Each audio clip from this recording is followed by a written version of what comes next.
but I used to be in a group that's somewhat alike to the Scouts.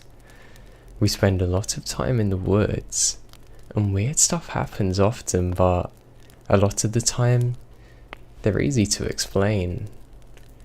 One thing happened though, that to this day scares the life out of me. I was a leader for the age of 8 to 10 years old, and we're out on a camping trip. It was the first year we stayed on that terrain. It was huge. Normally, we tend to explore the majority of a terrain before the kids arrive, so we're aware of any possible danger and the spots to avoid. This time, that's impossible though. Every camp we always have a night called game night. It's usually a scary game in which the kids have to complete several tasks while the leaders scare the life out of them. Obviously, we had one too during that camp. We put monster masks on and hid out in the woods close to the checkpoints they pass. While running in between checkpoints, I found an open stretch of forest with little to no foliage, so it's ideal to chase after them. There was no real room to hide besides behind trees, so I couldn't use my flashlight or they'd be able to see me from miles away. It's dark. I like the unsettling kind of dark that plays tricks on your eyes, where you're imagining things that aren't real. During the stay there, I see a shadow that's around my size passing me a few times. I can't see it very well, so I'm assuming that it's just my mind playing tricks on me. When I turn my flashlight on, I can't see anything. Now the game's nearing its end. I saw the shadow again. This time, I could see it vaguely standing near a tree not far away from me. I thought it was one of the others, hiding there ready to scare the kids, and decided to go over there, as it's about time to go back. I aim my flashlight towards a tree while getting closer. I now notice that there's indeed somebody standing there, dressed in what appears to be a torn down burlap sack, and having their head covered with a white plastic bag. Everything appears to be tied together though. I start to feel pure dread, and nothing else. Something is really off here. I ask if everything's okay. There's no response. Now the only thing that I heard was this sound that appears as though somebody's knocking on wood. Nevertheless, I went a bit closer until I'm about 10 meters away from this person. The knocking sound turns out to be a person smashing their head repeatedly into the tree. They're barefoot. Arms and legs are covered with mud. Hands are weirdly cramped. I was convinced this is one of the leaders messing around with me, so I say, "Hey, knock it off." He then slowly turns his head to me, begins smiling and walking towards me. Something inside me just told me to run. It didn't matter if it's just a stupid prank. I ran away. Now, if this wasn't a prank, I was in serious danger, so I run as fast as I can. I heard him running behind me. I didn't wait to turn though. I might have hit a tree. I arrived back at the campsite, and every single person that could be dressed like that was already there. They couldn't have gotten there before me. Still, I said to them, "Yeah guys, you got me there." And they just look at me weird, thinking I'm trying to scare them, and we left it at that. For the following day, I wanted to check it out. Who knows, maybe somebody ate the wrong mushroom and might be out there dying of hypothermia. I took someone else with me just in case, and there was nothing for tendless trees. We arrive at the tree where I saw them, and there was a dead, skinned, decomposing rabbit nailed to the tree. We call the police. However, when the police have finished their investigation, they tell us that no, it's just a prank by one of the other scouts, and that we have nothing to worry about. Weirded out, we brush it off and get on with the rest of the camping trip. To this day, I have no explanation for it whatsoever, and that person is probably still out there.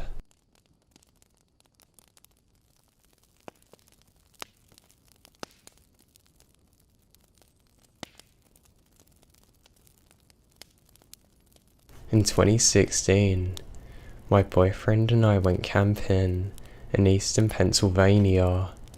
The place we decided to stop for the night was primitive. The camping was free, no cell service, barely a road, etc. We did encounter 2 other people. They might not factor into what happened, but I'll describe them. The first woman was next to her truck at the side of the road. She had the hood open and seemed to be waiting for someone to stop by and offer help. Usually my boyfriend has no problem helping someone, but he said this time something about her put him off. She didn't really seem to do anything wrong at the first glance, but usually when you want help, you look hopeful as you approach someone. She looked exactly as though she expected us to stop. That's what my boyfriend said anyway. I hadn't really noticed anything that strange about her though. The next person we had come across had chosen a spot, and we're setting up a fire for hot dogs. I had noticed people drive by a few times, but my boyfriend pointed out each time there was the same car, and the man in the car watched us every pass.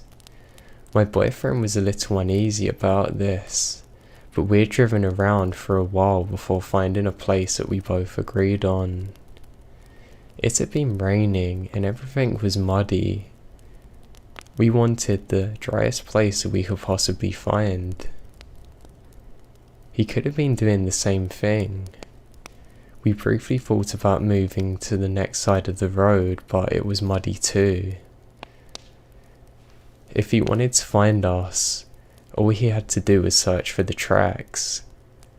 There were some other tracks, but not many. He'd only have to backtrack a little to locate us again.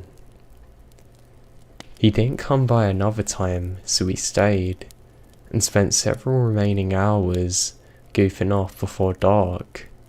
No one else drove by. Now whether or not these two had anything to do with our experience, the real fear it came later. We had gone to sleep in our tent sometime around 3 AM and were awoken by this very loud noise.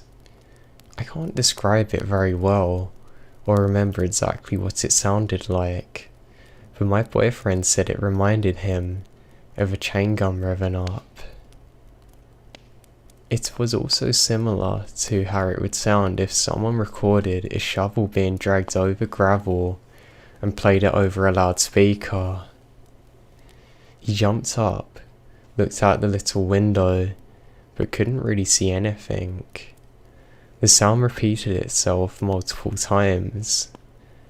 I was too scared to speak, so my boyfriend whispered that it's probably miles off and I should sleep. I didn't question this, as I figured loud sounds could easily be heard miles off. After we left, he told me it sounded like it had actually been coming from just down the road, but he didn't want to freak me out. Looking back, I probably should have wondered why he would bother to whisper if it's so far off. I was terrified still, Every little thing I heard outside sounded like somebody walking around the tent. We laid there for a while longer when my boyfriend told me to get dressed because we're leaving. I got alarmed by this, and even more alarmed when he unwrapped the machete we brought for the trip out of his plastic. We now quickly load up the car. I look around for footprints that aren't our own, but despite the moon providing plenty of light, I can't really see. I did point out something to my boyfriend that he hasn't noticed so before we get to the car. There was a beer can by our dead fire that hasn't been there before. We didn't even bring any beer. While we were driving away, my boyfriend explained that he was nervous somebody had been luring us out. He knew it wasn't a good idea to run from the tent immediately. He also half expected us to find out the gas tank had been siphoned. But that wouldn't have stopped us because we had a hybrid car. Now, we never actually had an explanation to what the sounds were that night or the weird people, but I'm almost definite that seeing them people and the following events were linked, and have a horrible feeling that something terrible would have happened had we stayed there for any longer.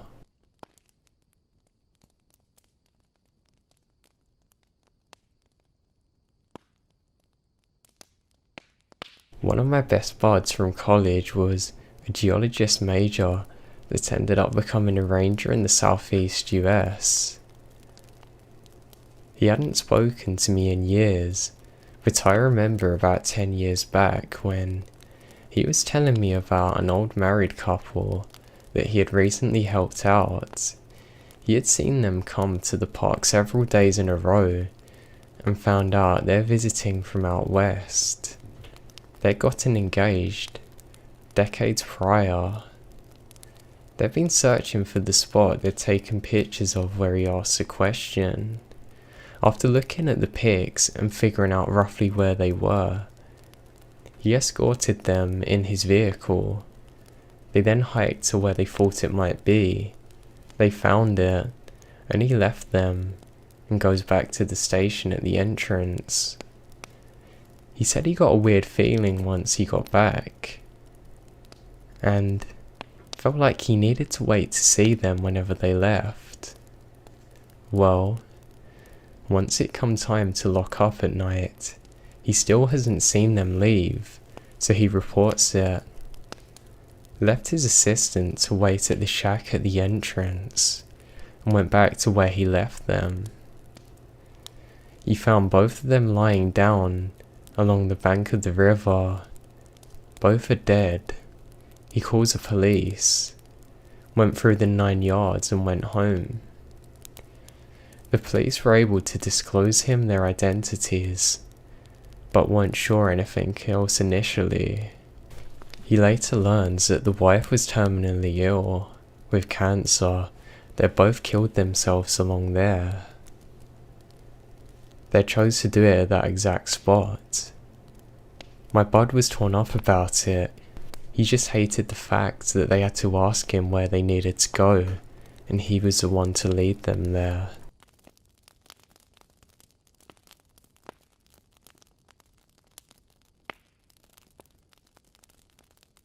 This happened 17 years ago. It's the summer of '99. I was spending the vacation with my mother in New Mexico. I was a 12-year-old girl, going 21, and had a severe attitude. I made friends easily with a few girls that lived around the corner from my mum's home. We spent every moment together that summer. We were a group of 4, all of us thinking we're older and smarter than everyone else. There was Nikki, Katie, Julie and myself. We're the last generation of home phone lines, playing outside on the trampoline until dark and sleepovers. We watched VHS tapes. We would listen to cassette tapes on our Walkman. It was okay to let your children walk around town at night, and we rarely locked the front door. We had no cell phones or internet. My backyard had a concrete wall around it and a gate. Behind the wall was desert as far as the eye could see. Just a barren wasteland of dirt, cacti, shrubs and mountains way off in the distance. This town had a major railroad track running straight through it, and there was a major street that had a gas station, restaurants, hotels and attractions. We all received the same warnings from our parents. Stay away from the desert, stay away from the tracks, don't walk the main strip at night. Do you think we listened? Absolutely not. Julie, Nikki and I spent our days walking through the desert, crossing the tracks down the strip to Katie's home. Sometimes we would walk around until dusk. No. Some days we would just go to my home and jump on the trampoline. This particular day, we got to Katie's home, prepared to stay the weekend because her parents are out of town and we're having a party. The first night the girls were jumping from a spiral staircase to a giant beanbag. I refused to participate in this due to my extreme fear of heights. When we got down to the sleepover business, we watched The Exorcist. You know, the old Linda Blair one. Really creepy. I didn't sleep. The second night we all told our parents that Katie's mum was going to drive us to the movies. We all got money for the movies and promptly walked down the strip to go and get junk food at the store. Now, I wish I could say that we're aware of the surroundings, but we're not. We're absolutely oblivious of the man behind us, who followed us all the way back to the home. I feel that I should mention that Katie's parents were loaded, had a huge property with numerous buildings and broken down cars that her dad was remodeling. Their home had a large open kitchen, dining and living room. There were no walls and the whole room was lined with windows. There were 2 doors, front and back. The day went just as planned. We get our junk food and made it home safely.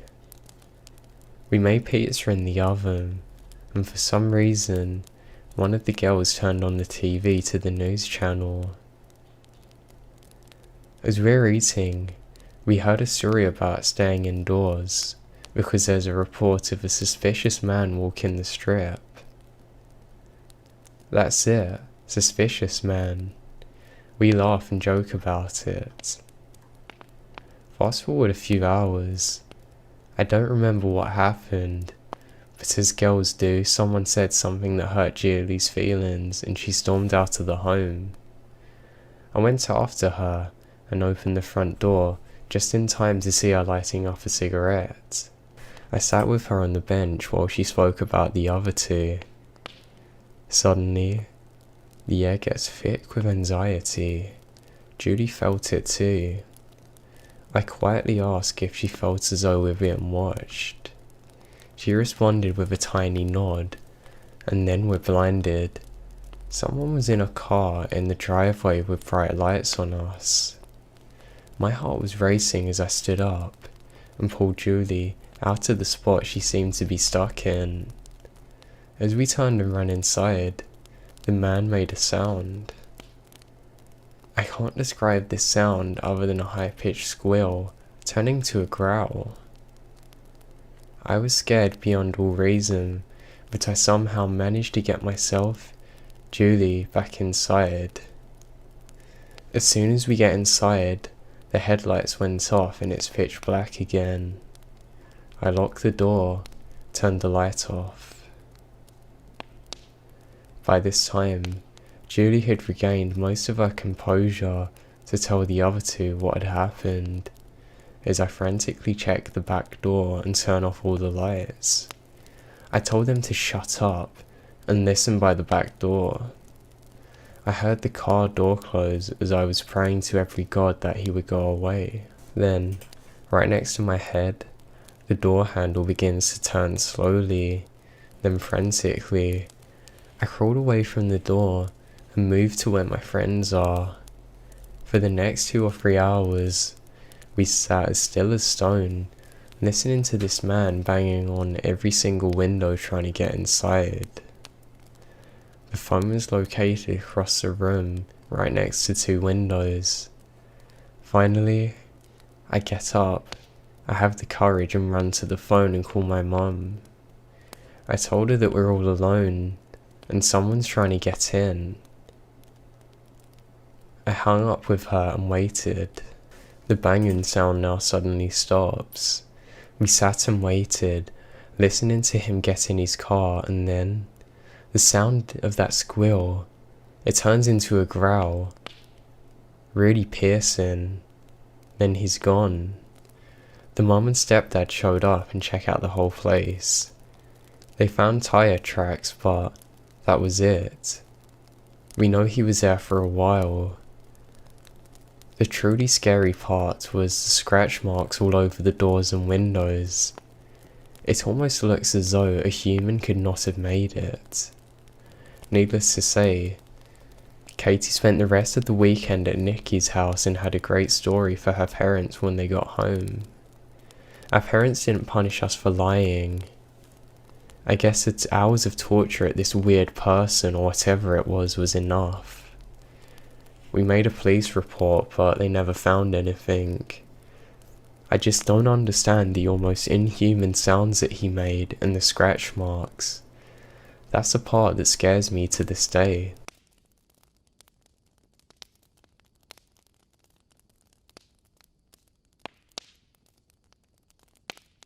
Backpacking in the Yukon, we met this dude named Carl in Dawson. It's a free dinner put on by the town church. He said to my friend and I, who were both girls, "Where are we staying?" We said we're in the backcountry camping in a safe place. Then he went on to say that he knows the entire area like the back of his hand. He then wanted specifics. We lied, and we said that we're at a main campsite. We finished our dinner, tried to run out of there, but he corners us, offering to give us a ride back to the campsite. Luckily, we have a car, so said no thanks, and tried to make a run for it. We got back in our car and started driving down the road to where we were camping. Now it's the Yukon. There's only a few people driving back and forth, and we took a turn onto a gravel road heading north. We realised there's been a truck following us since we left town. We especially noticed once we were on this gravel road with absolutely no service and no emergency services. There are literally no turn-offs on this road. Even if there was, we're in prime bear territory next to a river, so running for it's not even worth it. My friend decides to try and pull a fast one on Carl, so we blitz down the gravel road until we hit snow. The whole road is covered in snow and ice, and we can't go much further in the pace that she's set. We see a campsite ahead of us, blitz it there, and park the car on the far side of the road to hopefully confuse the guy. We grab our tents, sleeping bags, food, and everything warm within our vicinity and run for it. We saw the campsite had a shelter in the middle. We knew that we had to get warm quickly, so the game plan was to run to the shelter, get fully dressed, prepare to sleep in the snow embankment. However, once we get to the shelter, we bump into a family of 12 people. We ran into the shelter swearing, cursing, and freaking out because we felt that it was so creepy Carl was after us. So once we turned around and saw the faces staring at us in amazement, we calmed down and tried and explain the situation. From the moment we utter the words, there's a man that's been following us for at least 100 kilometers. Everybody steps up. All of the men get up with their knives, running outside. The woman took us in. They had seen a dense patch of trees in the northeast corner of the campsite, and knew that all of us could hide within the trees without fear of being found. As we run into safety, we can hear the men yelling at Carl. There were loud noises, a car alarm, then complete silence. We knew the alarm belonged to us. It's our car. My friend and I stared at each other with tears in our eyes. We're in the northern part of the Yukon. In the snow at -10, we've just been followed from what we thought was going to be a free dinner from the local church.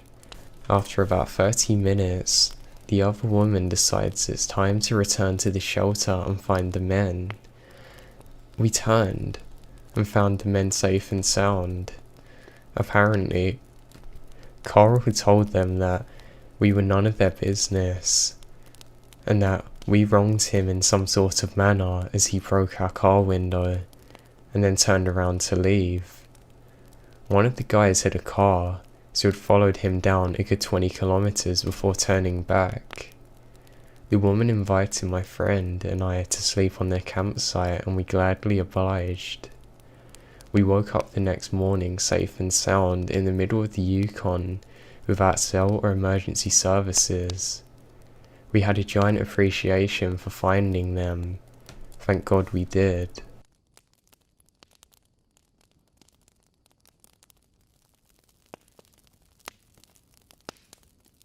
I was once fishing with a friend. We're in a lake in the middle of nowhere, and not a soul around. We had parked a few miles away, and had to walk through the dense woods with our gear to get there. It's about a 30-minute walk with the gear. To paint a picture, once you get to the lake, the trees open up, so you can see the lake around you, but no further through the trees. You lose cell reception during the car ride about half an hour away. A very secluded feeling, I must say. We've been here all day. A good 6 hours of daylight, not a soul around. It starts to get dark around 7:30, so we make a fire pit. Around 10 PM, we put the fire out. It's pitch black outside. My friend has just recast his rods after I'm done with mine, so we could settle in for the night. We stay up until around 1 AM, just cracking jokes and eating food. Only the sounds of nature, birds, owls and whatnot, and the wind around us. After we turned the tent light off about 1 AM, we heard zipping noises coming from outside. Just two. My friend nudges me and grabs a small bat, looks outside, and there's nothing there. 10 minutes go by. We're very confused as to what the noise was. We then hear a splash. We both jump up and run outside, but there was nothing visible in the water, no lights or people around from what we could see.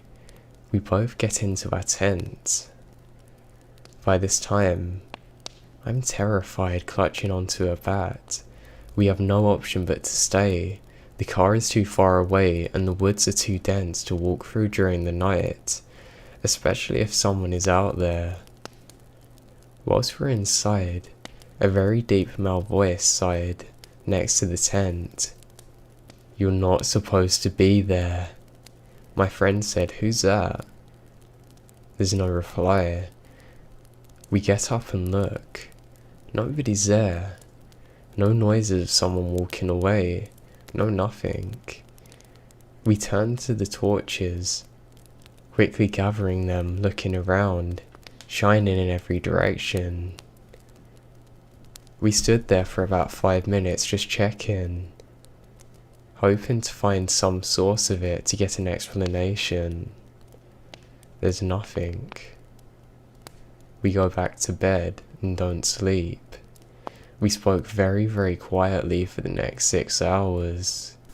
Now 6 AM eventually came, and the sun's out. We get the hell out of there. We went outside.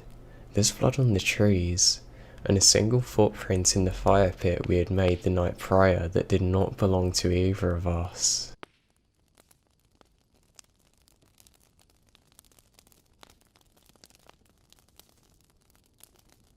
I spent more than my fair time alone in the woods, but one occasion definitely stands out as the creepiest thing I've experienced for a while, and when no one else was around.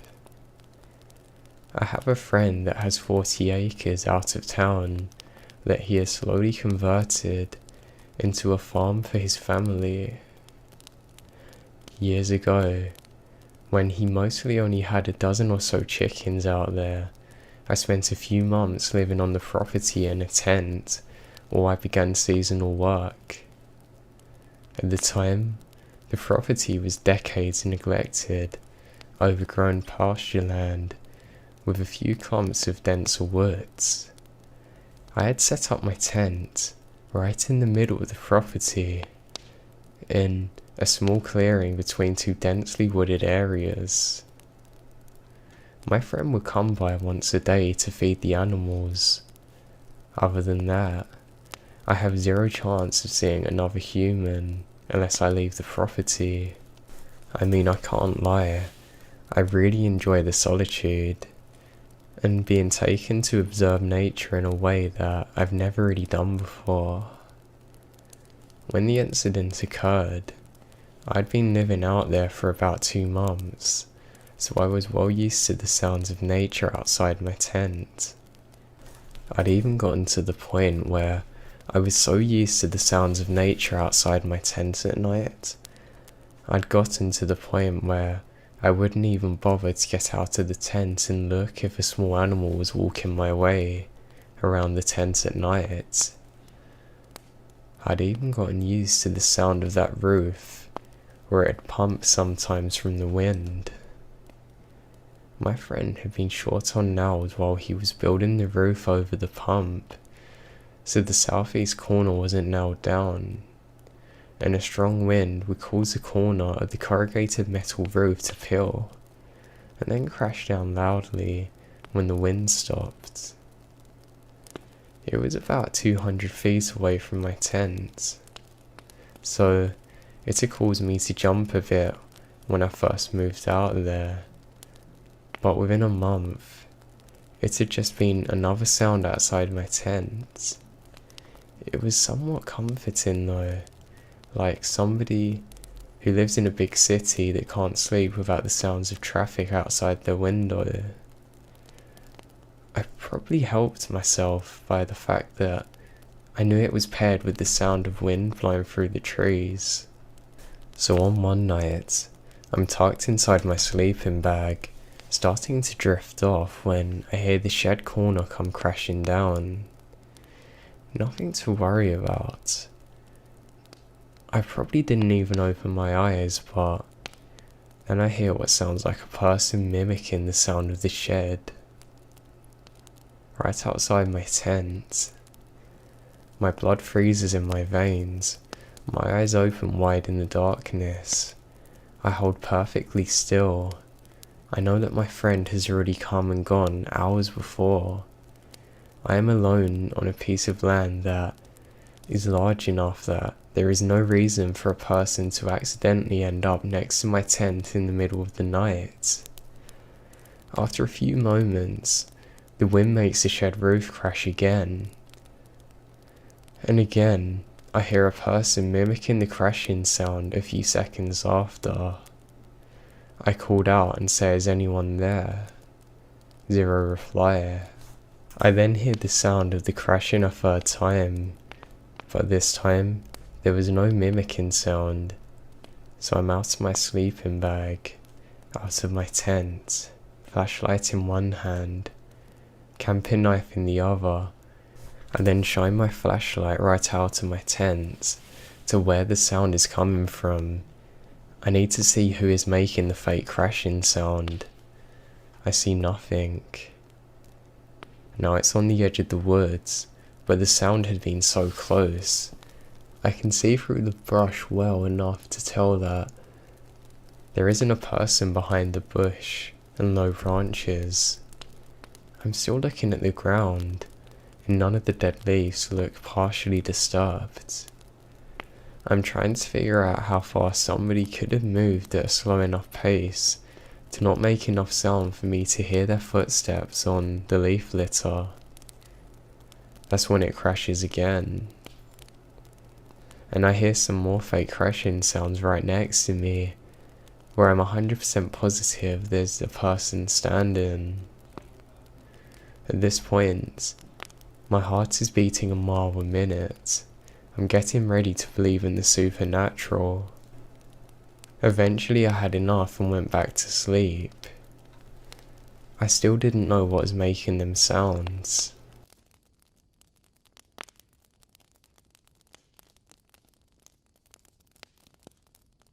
I'd like to begin by describing myself, because I believe it's relevant to the story. I have to assume that I'm not the average author here. I'm 25, male, a bit above the average height. I've been doing sports 5 to 6 times a week since I've graduated high school. Gym, running, CrossFit, squash, swimming, as well as any sport that my friends decided to start playing. My favourite hobbies are mountaineering, hiking, and bouldering. I've just recently purchased a new pair of high altitude mountaineering boots because it's near the end of summer season. They're on sale.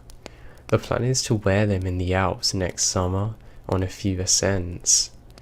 I live in a European capital, one that's surrounded by nature with many trails and opportunities for hiking. I decided to break in my boots last Saturday, more specifically because it would have been my granddad's birthday. He also loved to hike before he died.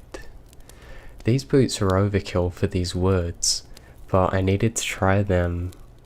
I selected a nice route that's around 25 kilometers and set off at about 9 in the morning. It's rained just the day before, so I expected a fair amount of mud and not as many people, because a lot are scared off by the weather. Since the sun is excruciatingly hot, it's a nice change of temperature, especially between trees and such. In the not so distant past, my dog would have definitely joined me on this hike, but she's turning 14 this year and doesn't enjoy long walks anymore. My girlfriend had to do something for work on short notice, so I knew from that moment I'd be alone. The first half of the hike was perfect. The altitude difference along the trail was minimal. I barely broke a sweat and I misjudged how many people would be out due to the storm before. I met about 7 people during the first 3 hours. Most of them were cross-country runners. It's worth mentioning that I wasn't walking quick. I stepped on many occasions upon different animal trails and would stop to look. Between 12 and 1, the path ran into a road where cars could go. This road is asphalt, but deep in the forest and can only be used to reach certain landmarks that are also in the forest. Cars are rare here.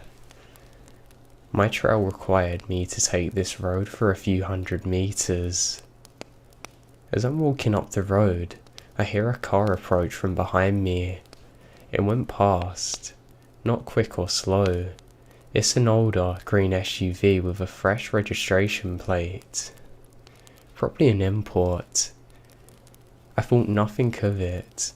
Then I heard it come back, driving past me for the second time, now very slow. I could clearly see 2 men sitting in the front seats wearing a baseball cap, each, and sunglasses. I assumed they were gamekeepers. even though the cars have a crest on the hood and both the doors. As I hike a fair amount, I knew these things. I see them around quite a bit. They would also not be driving a car like this. They have jeeps, which are more suitable for here. Still, I felt no discomfort and again thought nothing of it. Then, my trail left the asphalt road and began snaking in the woods again. I walked ahead, gazing at trees and whatnot. Then I suddenly felt the strange sensation that somebody or something is behind me.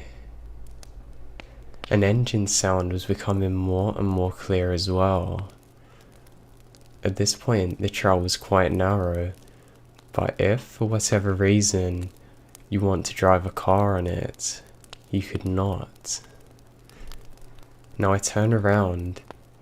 The SUV is right in my face. It's an arm's length away from me, and it just stopped as I had. I look at the driver, who is staring back at me. I calmly said, "What's wrong? Shall I let you go?" In a polite tone as the windows rolled down. He did not speak though, instead began to slowly reverse. Now I'm uncomfortable. He soon disappears behind a curve. Now I was very scared. I also noticed that he was alone in the car, not like before. I listened intently, still standing, since I wasn't sure what was going on. By this point, I was not scared, but there was a faint feeling of unease in the air, and bad thoughts began gathering in the back of my mind. I now heard the car. It was stopping just behind the curve. I heard the door open and shut, but nothing from that point on. I turned around and began walking towards my destination at a much faster pace than before. Now I was a bit scared. I didn't understand why he didn't answer. I didn't get why he reversed without saying a single word. I wasn't sure what to make of it, but I had no desire to ask him again why, or to see him for that matter. I had just walked out of there with these unpleasant thoughts, slightly out of sight to them. I'd been drinking a lot of water, so I had to pee. I saw a perfect spot, a narrow path off the trail that led quite clearly to a little hunting tower. I walked over to the tower, put my bag down, and began peeing. I was also interested in checking Google Maps to see where I was, but since there is no signal, I decided to check the map. I also had a sip of water. I had been camping there for a good few minutes before I decided to look back at the trail. Now right before I get to the main trail, I thought to myself how extremely quiet it was. No wind, no noise of any kind. Absolutely nothing. This made me realize just a moment later how alone I was, except for the man who was standing maybe 50 meters away from me on the trail, in the direction I was heading. I only saw this as soon as I stepped back onto the trail. Now the moment that I looked at him, I was instantly chilled to the bone. He was dressed in tactical clothing, with a baseball cap on his head. The only reason he was standing still, I believe, was a moment of surprise that I appeared when I did, and that he didn't expect me to appear from there. At this point, I was fully and utterly alarmed. In his hand, he was holding a hunting rifle that had a scope on it. Now, had this happened without the incident with the SUV, I would have probably kept on walking, thinking he's a hunter. However, in light of the strange encounter, from which the second man was missing, something in me snapped immediately.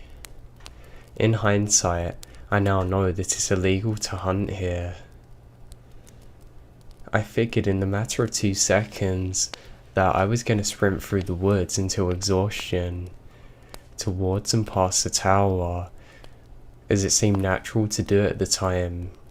If there was no malicious intent on this man's behalf, or the other, he'll just think I'm an idiot and forget about me.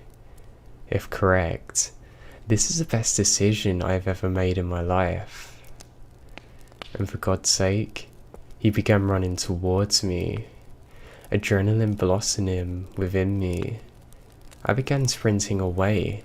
I sprinted past the tower deep to the bushes, not sparing my legs as I was wearing shorts and a thermal jumper. I crashed through the branches, small trees, slipping on several occasions. I really did sprint until I was out due to exhaustion. It's been several kilometers now. I even come across some smaller trails but didn't even bother to check them. My pulse was 1 billion times a minute. I began checking my phone for a signal, but there's nothing. I was really angry at myself for not memorizing the license plate. I began to power walk, but still off the trail straight ahead, in a direction that I knew would sooner or later lead me to the wood's end.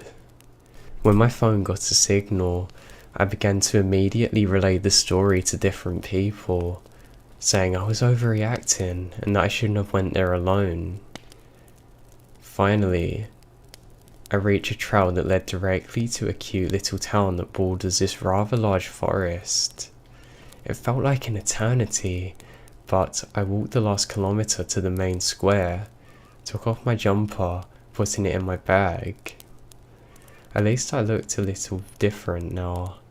From far away, I waited for a bus that took me to my car, anxiously. After the bus ride, during which I studied each car on the road, I walked back to my car, get in, and drove home. I now called the gamekeeper's forest office.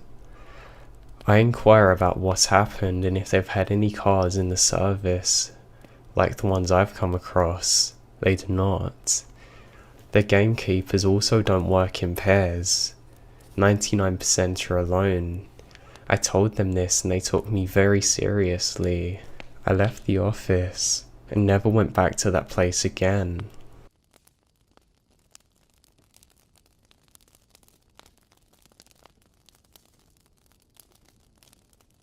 So back in 2015, I had the choice of getting a dog or a smartphone. I'd never had a dog in my life, or a decent smartphone coming to think of it. I'd been saving up for a while regardless, but decided to side with getting a dog. My dad knew a fella who had a couple of border collies that recently had a litter, so we drove out and the dude gave me the last puppy. Enter Bailey. A couple of weeks after he got his shot, I started walking him. My parents figured I was going to be hanging out at some local park with my new pup, so I could get him to socialise, but no. I chose instead to take him around the perimeter of a nearby farm, to keep the farm dog in him. I've been sneaking out to this farm for years now. The farmer was my old friend. My uncle grew up working with him, so I knew if I was ever caught, I could just drop their name. On either side of the farm was some thick woodland, which nobody ever given me any reason to be wary of. Honestly, they probably should have though. So it's a sunny afternoon. It's been pouring down all week. Bailey was itching for a good walk. I take him to the farm as usual. We start making our way around the woods from east side to west of the farm. Everything's quiet. But Bailey, she keeps on darting away to explore more. He's a puppy. It's what they do, of course. I've been calling his name for some time now, all the way around the field. We're about halfway past the woods. I could see the roof of the farmhouse over the next hill. Bailey's been pulling constantly, going through the bushes along the way. As we're here, I suddenly hear a man calling my dog by his name. Like this dude I don't know is calling my dog by name. I knew it wasn't the farmer because I'd met him at family events like barbecues, etc. So I knew what his voice sounded like. I go completely silent, but the guy keeps on calling my dog. It seems like he's deep into the woods, moving perhaps. He's calling my dog with an excited tone in his voice, which creeps me out. Bailey, meanwhile, is completely ignoring the guy. Now I'm like a tiny girl. I'm only 18. The most experiences I have in combat is a month of taekwondo when I'm 11. I don't have a mobile phone. If that guy works out where I am, I'm screwed. And if Bailey decides to go after him, I'm especially screwed. I'm not letting any psycho get his hands on my puppy. I can either run to the farm, which isn't far away, or back down through the fields towards my home.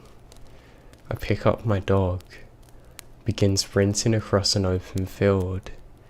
Behind me, I hear someone emerge from the woods, but I'm already over the fence, sprinting back home with my puppy under my arm. I get home and tell my mum. She brushes it off as a drunk guy. Great.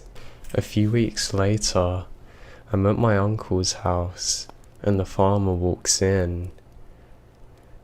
I told my uncle what happened, so he brings this up. The farmer asks exactly which woods I've been close to, and that some of his clothes had gone missing around that area. He put it down to strong winds, but now he's not sure. I take him and my uncle to the exact spot the next day, and all three of us go in and find a completely wrecked campsite. There's no clothes or anything, but the tent has collapsed on itself. There's no fire, no empty gas canister that you'd use, no anything. We reported it to the police, but as always, nothing ever comes of it. Except that I got a phone not long after that. The thing that scares me most is how that he was calling my dog by its name, knowing that I wouldn't come, but an innocent puppy might and lure me into danger.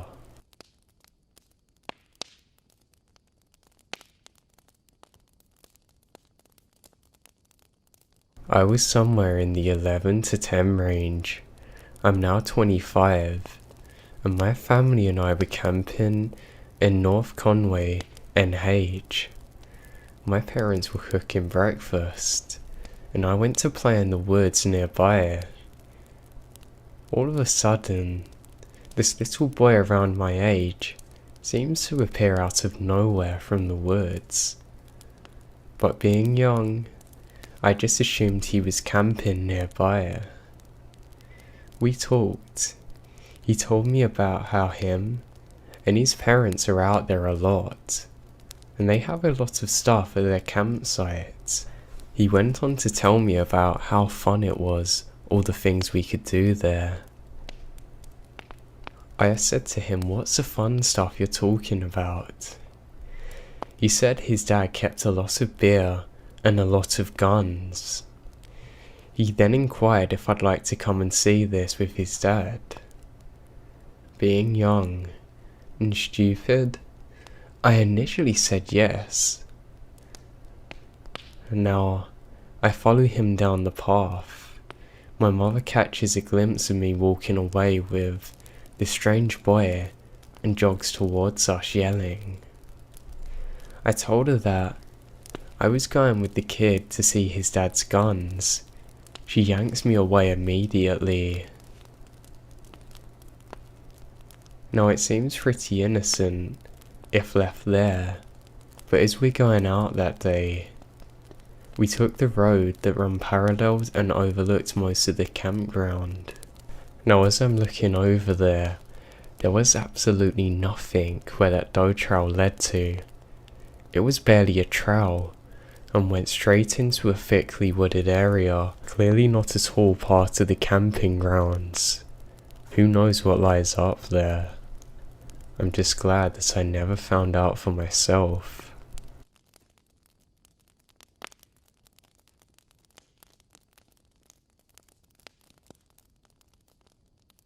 I have a friend who is a trail ranger. Basically, a ranger who can't get you into trouble. He told me about this time he was gathering illegally placed wildlife cameras and knocking down hunting stands, feeders, and blinds with another actual ranger. The other ranger wasn't feeling so well, so he said he was going to head back as this 1-hour ATV ride. The friend finished up the last one when he heard voices. Keep in mind, he's far off the beaten path. He called out and nobody replies. As it was getting dark, he started to head back and found that his ATV wouldn't start. He then noticed that the battery was not connected anymore. He reconnected it and started to drive, but it wasn't going fast at all. It was actually less than a mile later that it died. He radioed back basically saying, "Guys, I need someone to come pick me up." They told him that they would be an hour. He asked if the other guy got back and they said no. He settled down, started a fire, but not long after I heard voices again. It's dark, he's not happy. The voices sound like an argument now. Somebody was angry and yelling at someone else who was scared. He called out and said if anyone needs help. The voices didn't seem to care.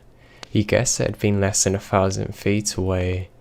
He radios again, and they said they're having trouble finding what path he might be on and haven't left yet.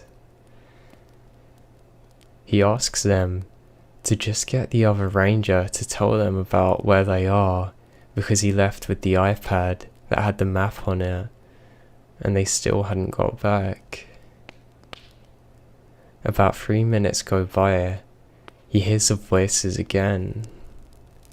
He decides to walk to them, hoping maybe they can stop being drunk idiots and maybe have a map.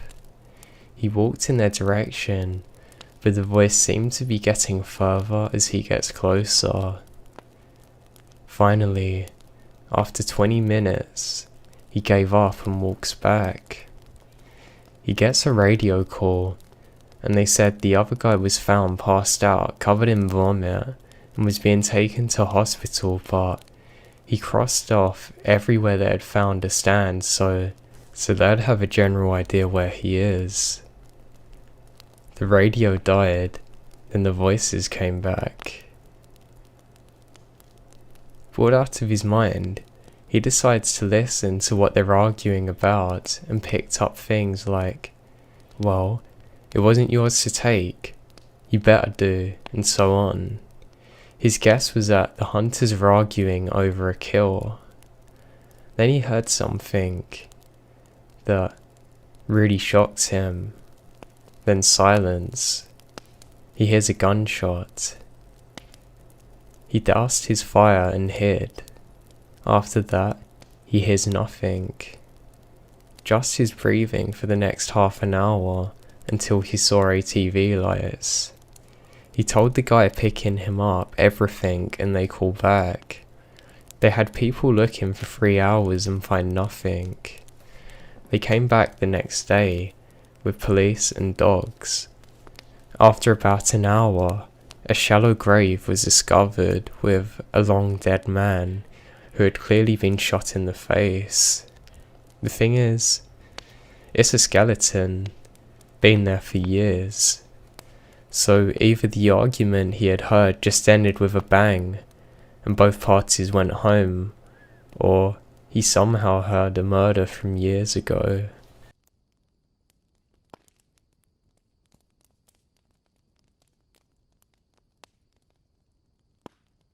My cousin is with the Forest Service in the Montana and Wyoming area, and I decided to go up there with her to literally test the waters.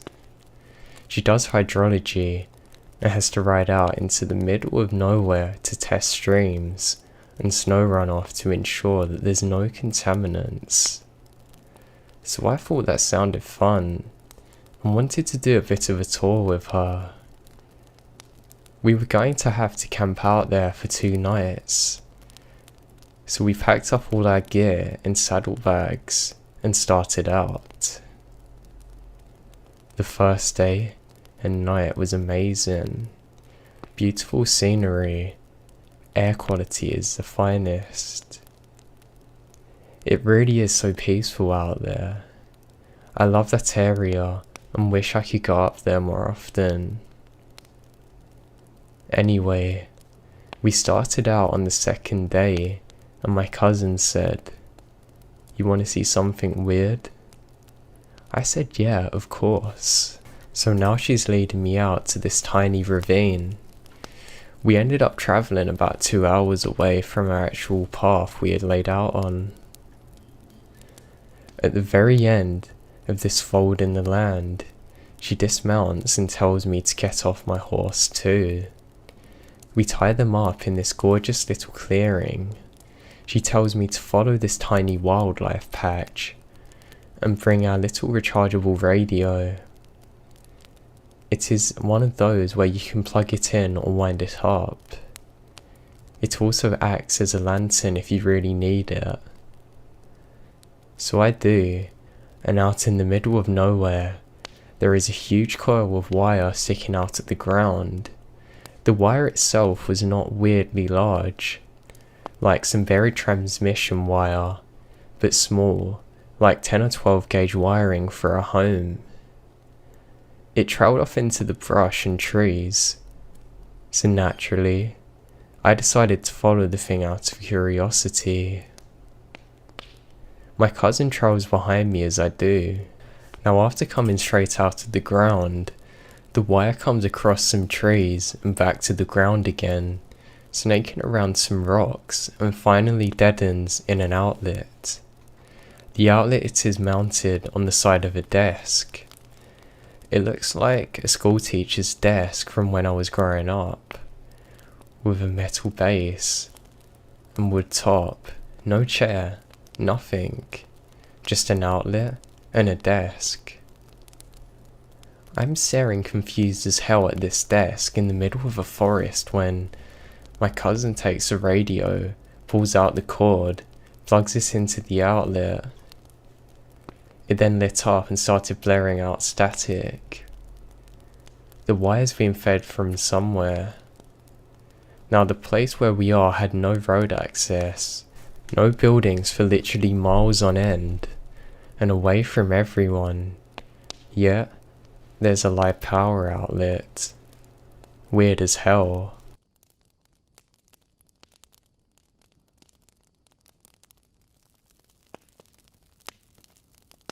I'm an ex-ranger. We had a group of frat boys making way too much noise. We come by twice. And at the second stop, I told them, "This is your last warning. Not only is it rude for other campers to be so loud, it's exceptionally dangerous. Everyone knows that local mountain lions are attracted to noises at night. And these ghost cats, as they're called, can creep right up on you without ever making a sound. I told them whatever you do, don't leave your tent tonight. Don't make another sound." I go back to the station, grab the lion pelt from the interp center, and the night vision goggles.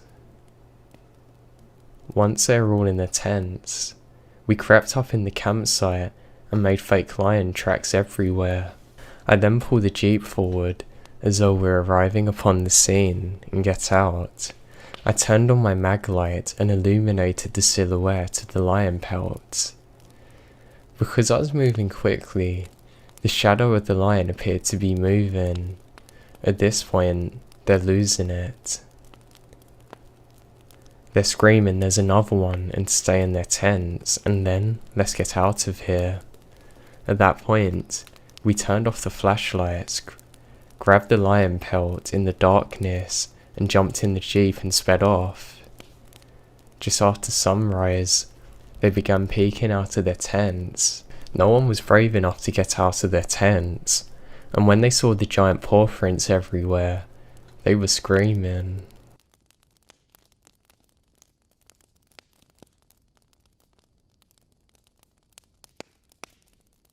I was a lone recreation ranger in a small district in southern Idaho. The nearest town from guard station was about an hour and a half away by car. After moving to the guard station, the solar power was not working. I hadn't slept for about a month due to various factors. There were bats in the cabin, there was something walking on the deck at night. The woods always had an eerie feeling to them. I eventually managed to get used to all this though. Now I'm about 2 months into the seasonal job, and I started to hear something walking and scratching on the deck at night, perhaps even on the door. Now this district was known for its badgers and beavers, so I don't think much of it. When leaving the cabin at night, I always had an eerie feeling as though I was being watched. One night, I was returning home from my grocery run, and I had a bad feeling. At the time, I didn't have my shotgun in the vehicle. After stepping out of the vehicle, I looked to the right of the cabin, about 50 feet away from my front door. All I see is these two eyes about 4 foot into the air. I yell, "Get the hell out of here," but the eyes only crouch down, getting closer. Now I know it's a large animal. I tossed a piece of firewood in the general area, and the creature leaps back a bit but didn't make a sound. I tossed 4 or 5 more pieces at the creature, yet it inches towards me. At this point, I fumbled with the keys. Of course, the solar power was out again. I managed my way inside, get my shotgun. I went outside. The creature's now a bit closer. Still could not get a good look at it with my crappy headlamp. I loaded the shotgun, continuing to throw wood. Finally, the creature walks back into the brush. That night, I drank about 4 IPAs and slept with my shotgun. In the morning, trail crew came up and we found mountain lion tracks all over the porch. After that, I always heard the rocking chair move and someone or something walking on my porch, but I never found any tracks after this.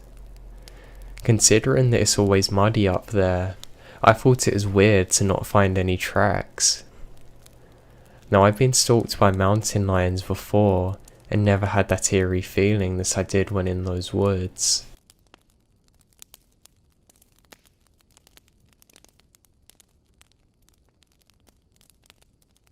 I was 18 years old, a high school senior, and was about 3/4 of the way through the year. I had moved that year and switched to a school about 30 minutes away from where I used to go. I stayed in touch with a few people from my old school and got invited to go camping with a few of them over Memorial Weekend.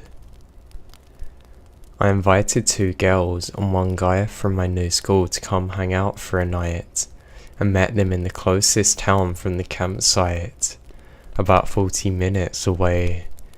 The guy Jeremy hopped in the car, and the girls followed me up, and we get to the campsite without incident. The campsite was 30 minutes away from any human signs of life outside of a dirt road. The night started off fine with everyone getting completely trashed. At about 12:30, things started to die down as half of us were puking and ready to sleep. Now a lot of the night is still a blur, but I remember climbing into a tent where there's 5 of us in it, 3 guys and 2 girls. It's around 2:30 AM. I was awoken by the sound of a shotgun. I was still very drunk, had a hard time processing anything, but in my drunken state, I figured it as one of the people I was camping with being a dick. One of the guys, Brent, had stayed sober the entire night, and had brought his shotgun up with him, so I figured it as him being a prick to everyone drunk. I check my phone and go back to sleep. I fell asleep at what I think was around 3 AM. I was awoken by somebody bawling their eyes out, and I'm still having a hard time processing anything. After about 5 minutes, I realise it's Brent, and I stumble out of my tent followed by Jeremy. I walk out and see Brent is bleeding profusely from his nose and mouth. I run over to him stumbling. I am then hit in the head with a rock and knocked unconscious. Everything from this point forward is from Jeremy's point of view.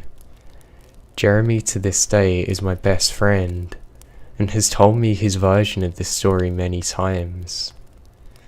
He says I passed by a tree and a large man lunges out and smashes my face with a rock. After hitting me, the man lunges at Jeremy, tackling him straight to the ground. Jeremy at the time was 5'8" and 140 pounds, but this guy was 6'4", 280. Jeremy is being choked to death by this monster of a man. He now hears another gunshot. Sarah managed to find a pistol Brent had also brought with him, firing a shot missing the man. It scared him though, and he now rushes off into the woods. They just let him go, and Jeremy drove me and Brent to hospital. I had 3 broken teeth and a severe concussion, and Brent had part of his tongue mutilated with a knife and broken nose. Now Brent has never talked to me or any of my other friends from that trip about exactly what happened. When he was outside alone with that man, refusing to give the police description as well. This man was never caught, and I've never been in that deep forest again. This was in 2005, I should mention.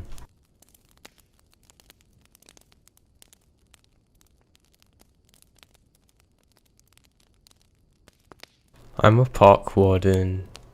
I spend most of my shifts alone, working 5:30 PM to 2:30 AM in the Canadian wilderness. We have about 300 campsites, a handful of beaches, and the infrastructure that goes with them. It just so happens that my park is closed during winter, which is a standard thing in Canada. So there's no staff in the park from mid-October to early April.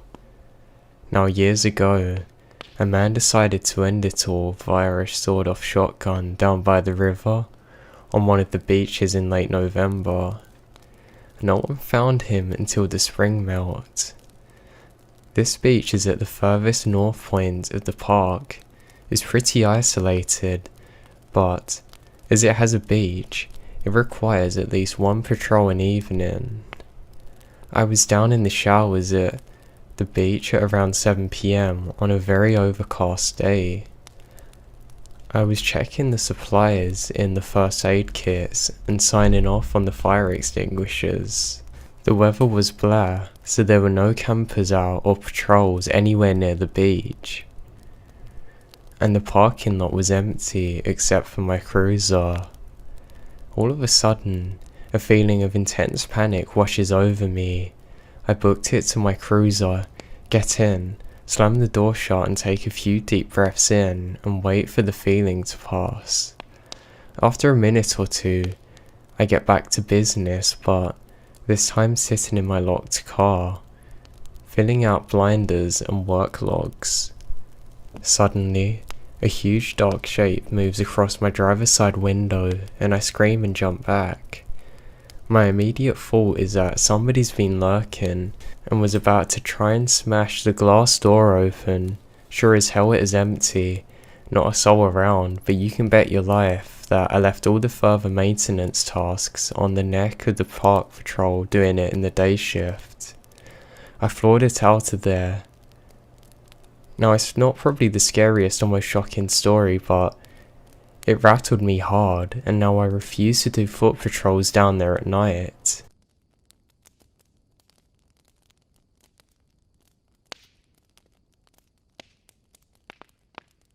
I was somewhat popular at the time. I had around 4 very close friends, Rose, Lynn, Noah and Zach. These were the main ones. Now we went out on many adventures around that time. Camping, road trips, the beach. Noah's family was pretty wealthy, and all of our families were pretty lenient with rules. One day, the summer before 8th grade, we went on a camping trip with Lynn's older sister, Margaret, and Zach's older brother, Todd. So there's 7 of us. Lynn, Zach, and I was the 13th. Noah and Rose are the 14th.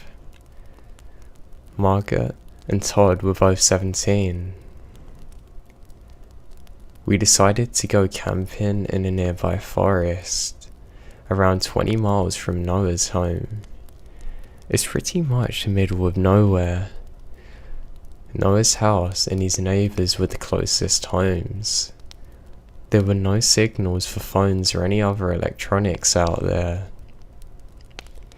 We get to the spot easily without problems, and we make camp. The girls in one tent and the boys in another. Maybe it's a bad idea to have 17s, 13 to 16 with no phones in the woods. But our parents are lenient, like I said, and confident we should be fine since the woods were not known for anything dangerous or bad.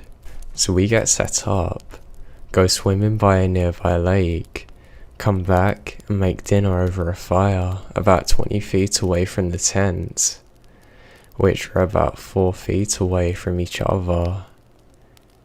We have s'mores and do all those stupid camping things before Lynn and Margaret decide they're gonna sleep. They left Todd, Rose, and Noah and Zach and I joking around telling scary stories.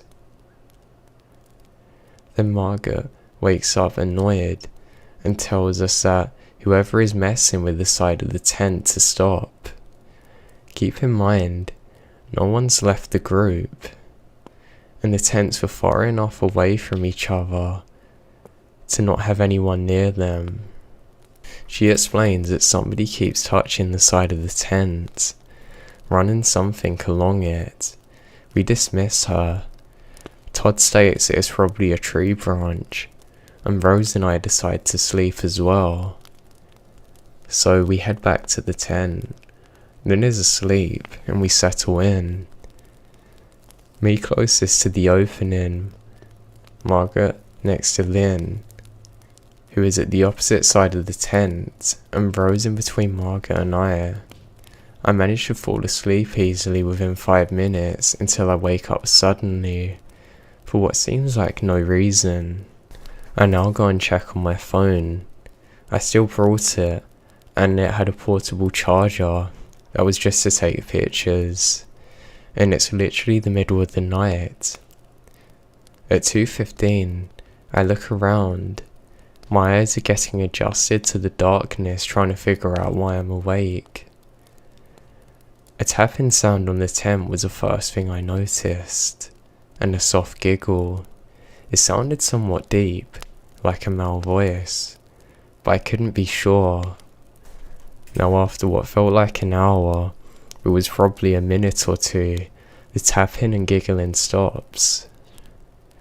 I was convinced it's my imagination, or maybe one of the boys trying to prank us, or even a tree branch like Todd suggested earlier. Telling myself it was a tree branch and lack of sleep. I fell asleep until Rose woke up at around dawn. She also woke me. Everyone's awake, and we decided to hike a little. We decided to go into 2 groups because we planned on spending the night again, and we didn't want anyone messing with our stuff. Even though these woods weren't popular with camping, we didn't want to risk it. Now Margaret, Lynn, Rose and I left to go hiking for a couple of hours, while the boys opted to stay behind and fish, swim and cook. We hiked for about 2 hours, and when we came back, the boys are not at the campsite. Now we're annoyed. Margaret went down to the lake with Lynn to find them. Rose and I made our way back to the tents, and I'll be honest and say I screamed and almost wet myself. The tents are slashed. I inspect it closer after regaining composure before I was usually the more collective one of the two. It seemed to be made with a knife. Our tents were made of a pretty thin material, but it's very hard to cut into, so effort would have had to been there. The boys, Margaret and Lynn, came running up to our screams and were obviously startled. We decided to pack up and head home early because, for one, the tents were ripped too much to use again comfortably, and we're very scared. Even more so when Todd announces that his tires are slashed. We're all freaking out, obviously. There was no cell service. Todd's tires were slashed, and there was no way any of us wanted to stay any longer. Luckily, Todd reported that Margaret's tires looked fine, and she noticed that she could then take Noah and Lynn, drop them off to call 911 and call their parents, and come back for us. She drove a car, and there wasn't enough room for more than 3 people as the back's filled up with the camping gear. So now, it's Zach, Todd, Rose and I left at the camping grounds. We decided to begin a hike back towards the main road, so Margaret wouldn't have to drive so far. Also, Rose and I refused to stay anywhere near the camping area, so we began hiking. My phone died. The last time I looked at it, it was 1 in the afternoon. Zach and Rose both had working phones and constantly updated us on how far we had been walking. I began to hear branches snapping from behind us, closer to the trees than we walked, and I got more and more paranoid as time went on. I told Todd. He seemed to get much more wary of the surroundings, constantly looking over his shoulder. We had been walking for about 30 minutes. Margaret was probably at Noah's house or almost there when Todd screamed run. Naturally, I looked behind my shoulder before running. There's 3 hooded figures running towards us. 2 had knives, and they're all at least 6'3" or so. Todd was 6'1", but I strongly doubted he could defend us against them. Even though it's broad daylight, I couldn't make out any facial features. Now they're all over 200 pounds. The shortest one was probably 6'2", but they all had masks on. We began running, and 3 of the guys finally gave up and decided we weren't worth terrorizing or capturing because we lost them. We make it back to the main road where we waited, walking quickly, constantly looking over shoulders in fear until Margaret arrived. We told the police everything. They searched the woods nearby and never found any evidence what we had been talking about, or even that we had been there. Now I really don't know what would have happened if they caught us. I'm fairly tall, around 5'10" during this time, but only 125 pounds. Rose is a lot smaller though, about 5'1". And Zach was barely 5'9" at the time. Now I'm so thankful that I told Todd about them. I have no doubt they would have been able to catch us if he hadn't been looking over his shoulder constantly. I'm so glad they never caught us to do God knows what. It's obvious they intended to harm us. How badly? I don't ever want to know.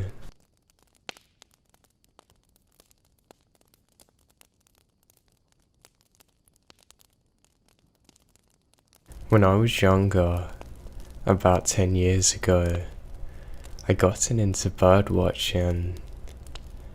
I was about 12, so it wasn't really official by any means. I was just some kid that liked to sneak up on birds, grab a quick picture, and look them up in books. I decided to start this hobby with making a list with pictures I'd printed from the library or of native birds in my region.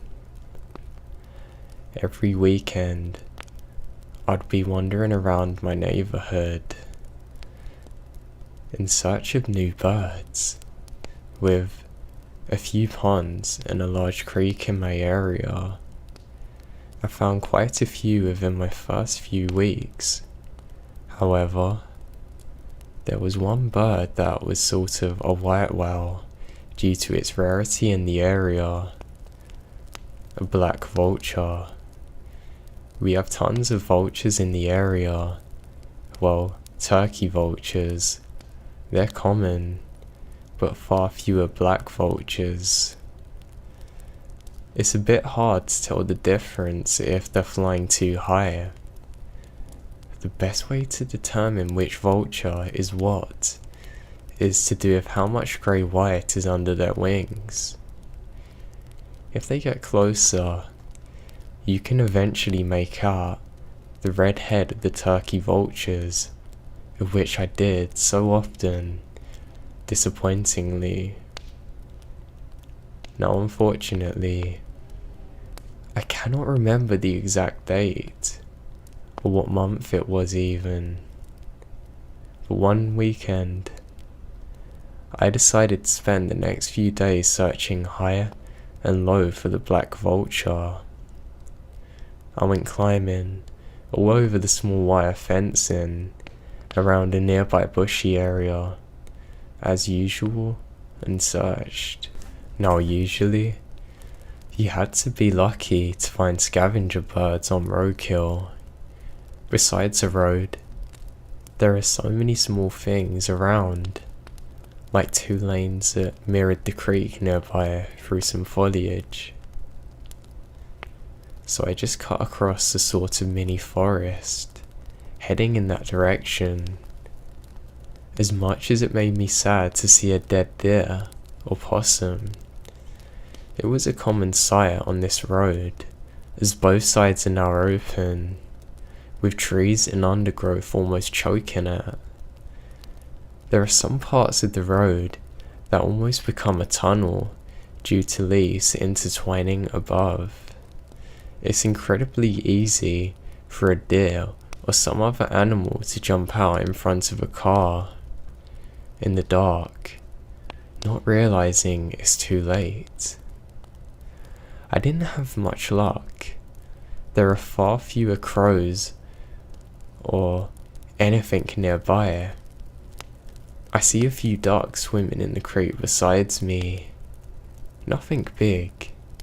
It started getting late now, but the sun's up. Despite the dangers of walking down a forest road in the dark, I was determined to stay out as long as possible. I decided to reach a small park area at the end of the road, and then I'd be making my way back.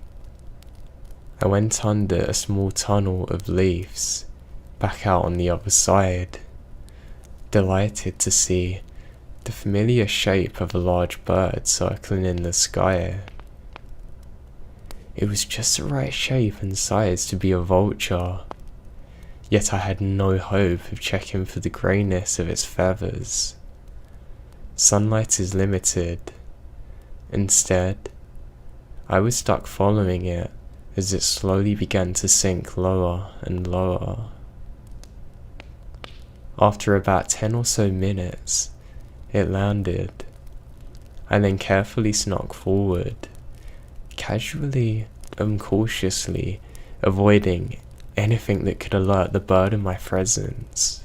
I now had sunk low to the ground, realizing that the bird had landed in a small clearing at the far end of the park. It's just a small, open field, slightly tilted down a hill, with the parking lot on top. I've been there before, as it's a fun spot for kids to roll down because how steep it is. I approached from the bottom, excitement brimming, when I heard several squawks and shrieks of other birds. Now black vultures are far more aggressive than turkeys. I was hoping to catch a spat. I get to the edge of the clearing, pull out my binoculars. Two things hit me at once. One, I found it odd that they're in the middle of the park, rather than closer to the road, where you'd normally assume to find some roadkill, though I reasoned that things can die anywhere, even in the middle of a park. However, it smelled awful.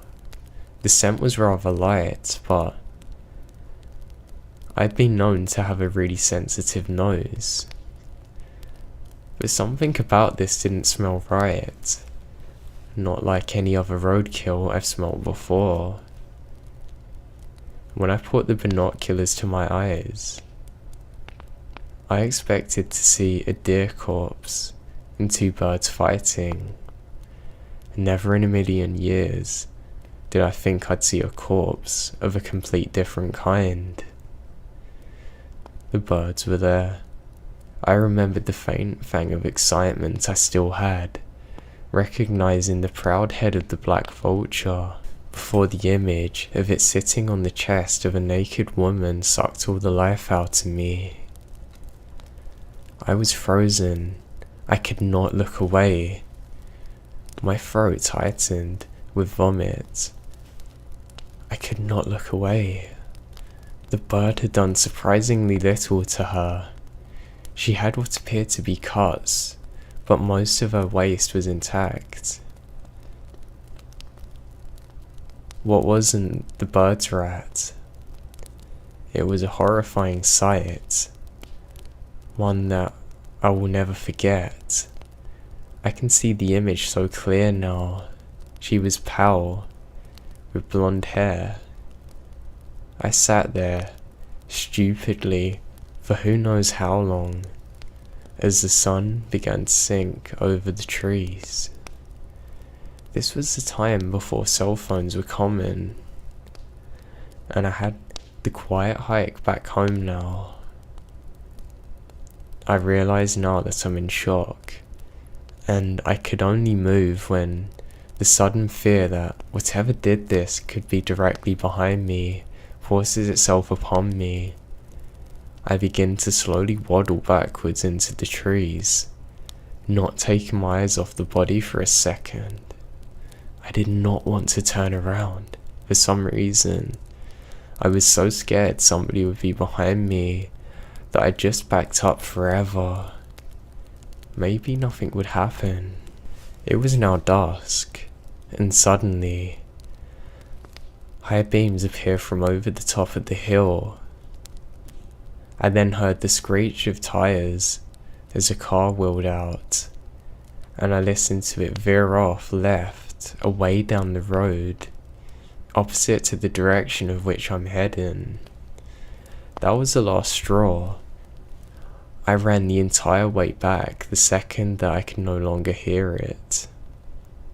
I crashed through at least a mile of brush, and while I was smart enough to have some boots on, my arms were not covered and began bleeding.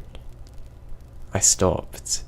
I paused midway through the brush by my home, realizing that, embarrassingly, I wet myself in fear. I then crawled through people's yards to get to my house. Now the horror didn't completely end there. I was home alone until past midnight, as my mum worked late at a diner. To this day, I have regrets as to why I did not immediately call the police. I instead lock all the doors, double check, take a shower, and lock myself in my bedroom. I'd fallen asleep, somehow, by the time my mum came home. I confronted her in the morning. At least, by that time, when we made the call together, the body had already been found. They took my statement, but we never got any calls back. So I was out there, searching for a creature amongst animals, but the monster that I did find, or almost found me should I say, will forever haunt me and be far more terrorizing.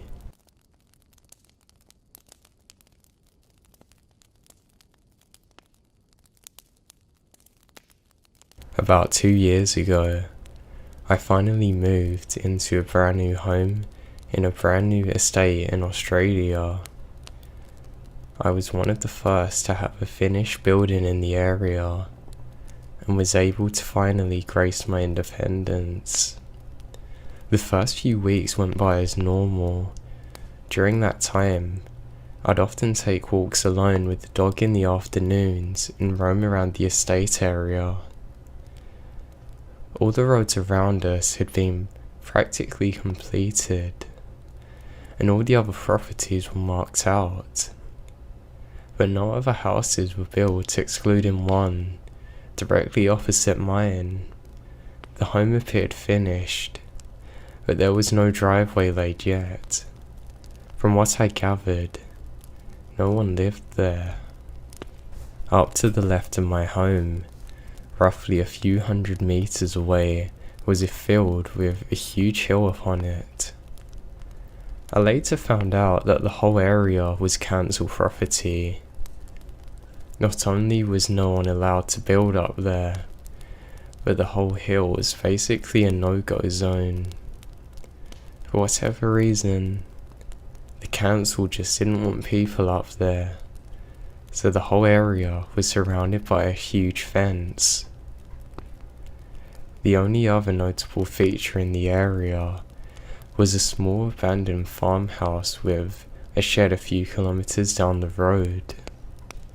I knew nothing about it, and often went walking there with the dog, as it gave me something mild to explore amongst the vast nothingness that I lived around. The entire place was abandoned and completely uninhabitable, but still interesting nonetheless. About a month or two after moving in, I awoke one morning to the sound of a violin. It was extremely distant and quite haunting. I actually enjoyed it, assuming the neighbours opposite me had moved in. Excited that I finally had people to talk to, I looked out the curtain, seeing that the house is still vacant as it ever was. I get dressed. By the time I look out, the violin ceased. Now this happened roughly every second day for every week. The violin would wake me up, then disappear about a minute later. I'd ignored it, to the point my curiosity got the better of me. The next morning, when I heard the violin play again, I instantly jumped out of bed, threw on my dressing gown, shot to the front door. I look, and there up on the hill, someone's playing a violin. It was barely light, but the person appeared very tall from the distance I was at. They are doing what can only be described as a waltz type walk, spinning slowly in a circle as they are playing. I took my eyes off the person and walked over to pick up the morning paper. In the 10 seconds it takes me, I hear the violin stop. When I look up, I notice the figure was no longer playing or dancing, but now standing still, most likely looking in my direction. It was so dark I couldn't make out any more. We both stood there for half a minute, not moving before the creeps got the better of me, so I hidden back inside. After that morning, things started happening. On my walks, I began to notice footprints on the surrounding properties that were not made by me, that I also hadn't seen before, which I was just assuming were from people walking up from other houses and down the road. I never awoke to the violin, but I swore I could hear someone walking on the street next to my bedroom windows in the early mornings. However, I never saw a thing.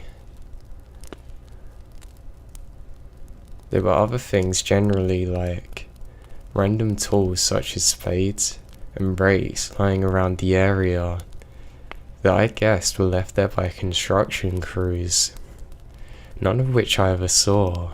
I then started getting calls at work and would immediately be hung up on. I also stopped walking up to the farmhouse that was abandoned, as the experience with the violin had shaken me. One night, as I'm heading to bed, I turn off the television in the living room and again could hear the faint sound of a violin playing. However, it sounded more muffled and somewhat rehearsed. I froze. A cold chill flowed through me instantaneously, considering that it's about midnight and not the usual time I'd hear it playing. I went to the front window and peeked out, and there was a light in the house opposite mine. It was clearly a candle, as I could see the dim light flickering in the empty window, and music sounded as though it was coming from an old record player. But in the 10 minutes I watched, I never saw any movement from inside. I moved away from the window, sufficiently freaked out now. Another 5 minutes passed. I hear the music stop abruptly. I look out the window again and notice that the light's out now. I never saw anyone. I began to become unsettled in the house, often inviting friends over, but of course, nothing would ever happen when someone else was with me. I never bothered to tell any of my friends, as without evidence, they'd think I was crazy. But nothing compared to what happened next.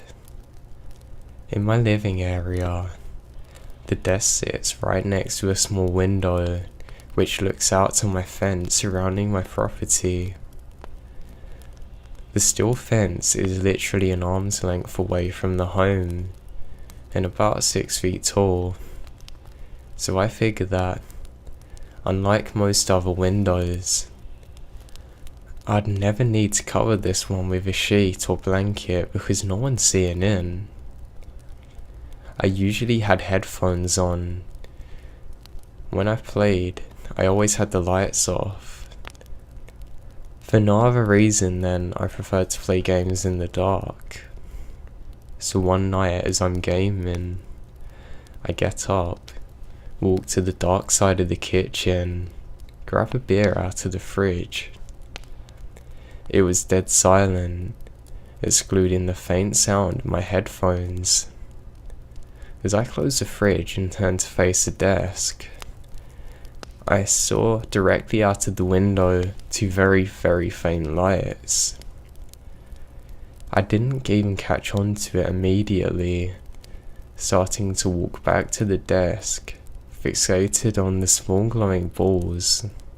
It wasn't until I had my nose almost pressed against the glass that I realised the two lights weren't lights at all. They're eyes. So now, there's a set of eyes sitting just above the fence line staring wide open at me.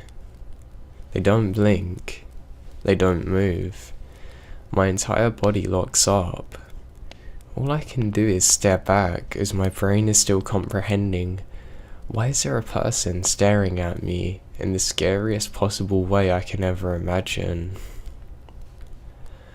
I don't know what happened.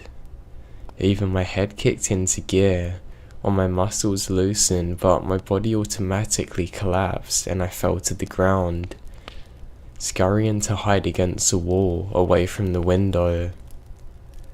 I could hear my heart beating through the carpet like a drum, as I lay as flat as possible, as my mind is still processing the sheer severity of the situation.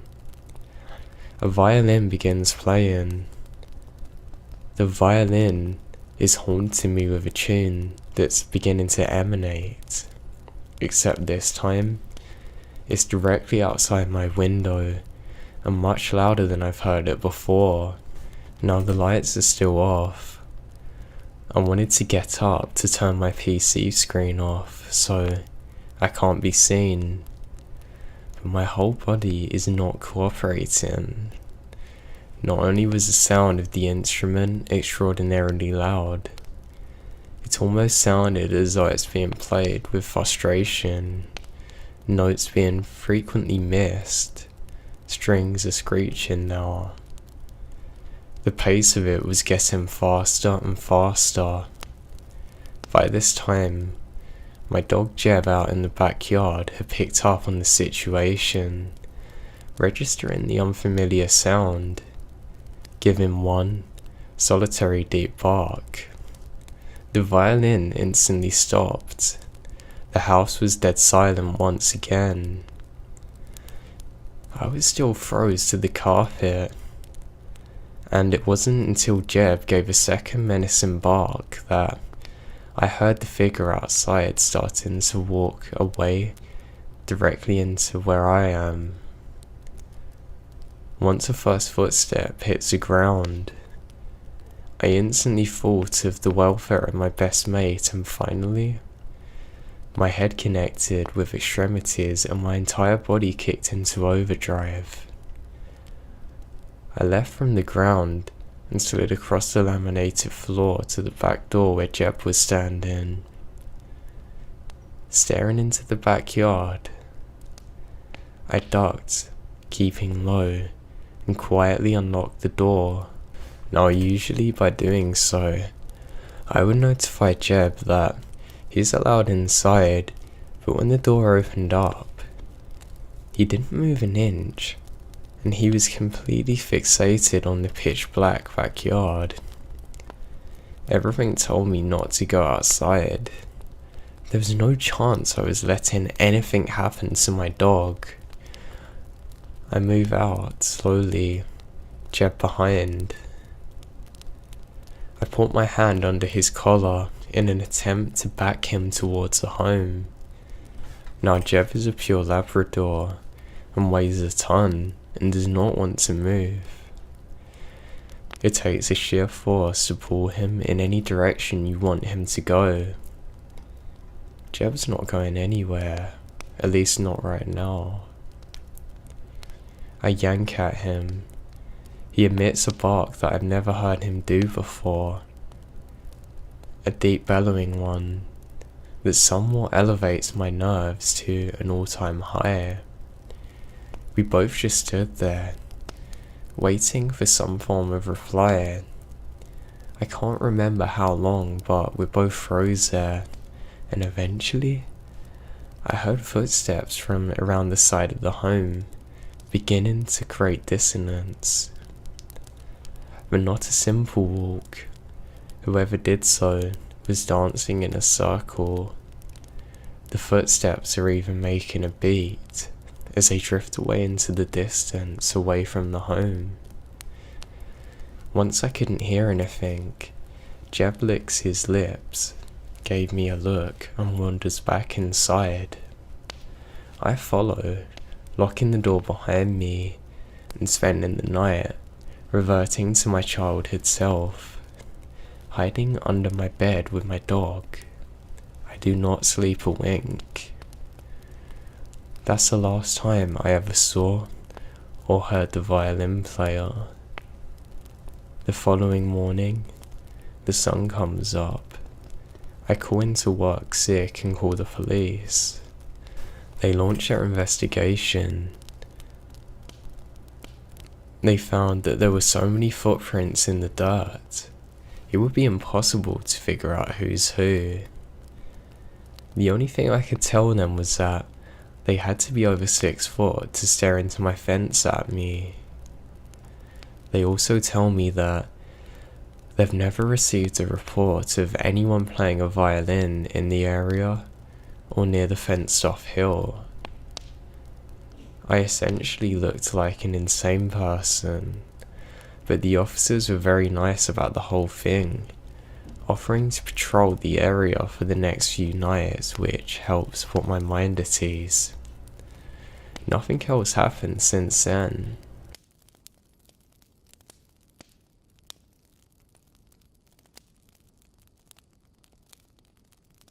A little background on the events I'm about to write about. This all happened in mid-October. My family owns about 160 acres out in the middle of nowhere. The closest neighbour is a friend who we let rent the pasture for his cattle when he needs to. Some friends and I had decided we wanted to build a cabin out here that we could hang out at.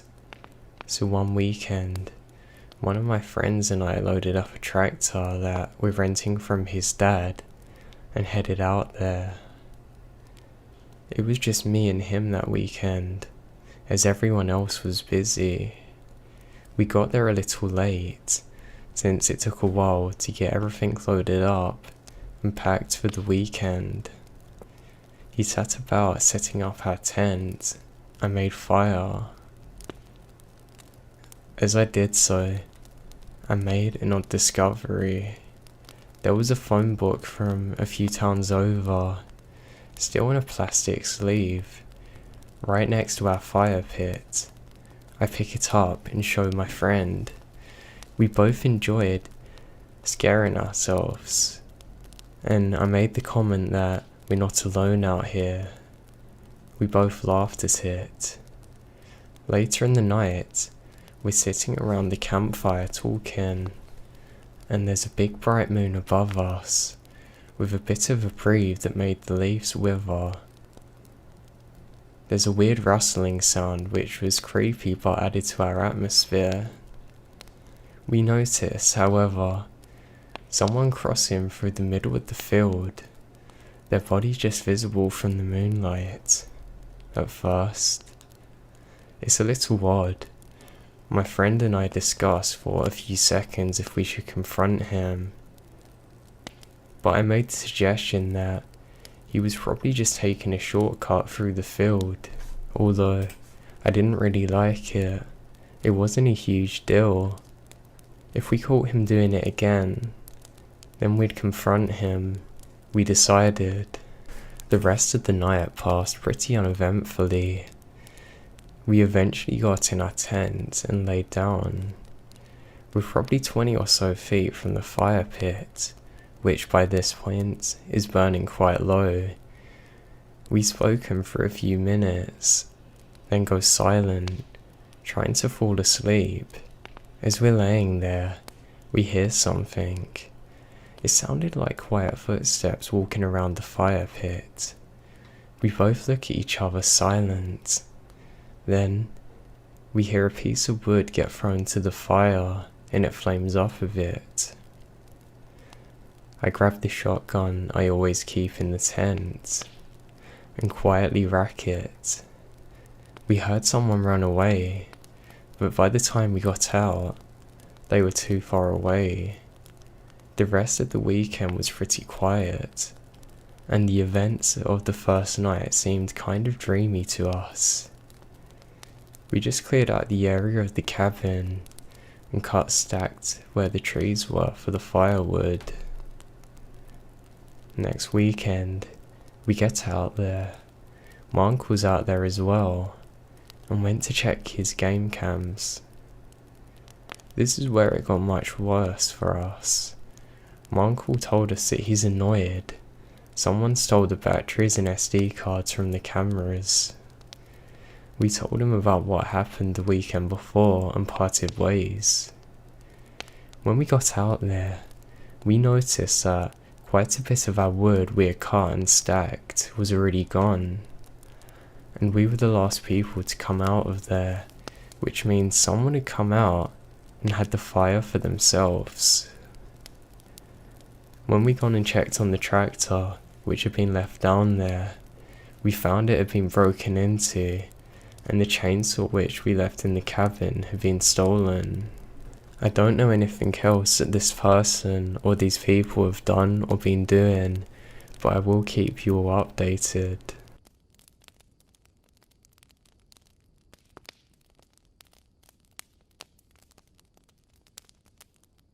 For a bit of context, I grew up in the middle of farmland in a large 1800s Victorian home.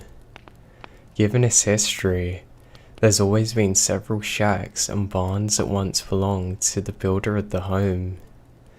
There's a highway that sees maybe 3 cars on it during the night, directly across from the highway. About 200 feet inward of a cornfield, there's a shack that I've always found creepy. As kids, myself and friends would dare each other to go inside and look, which always ended up with us going as a team. Nothing scary was ever found, maybe a few broken glasses, metal piles and miscellaneous items.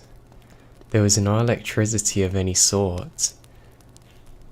That kind of made it very far from being homely. Years go by, the existence of the shack becomes a part of my daily life. However, one particular night, as I'm watching TV, I notice a light going off outside of my window. At first I'm startled, but then I dismiss it as passing cars, simply more frequent than they typically are.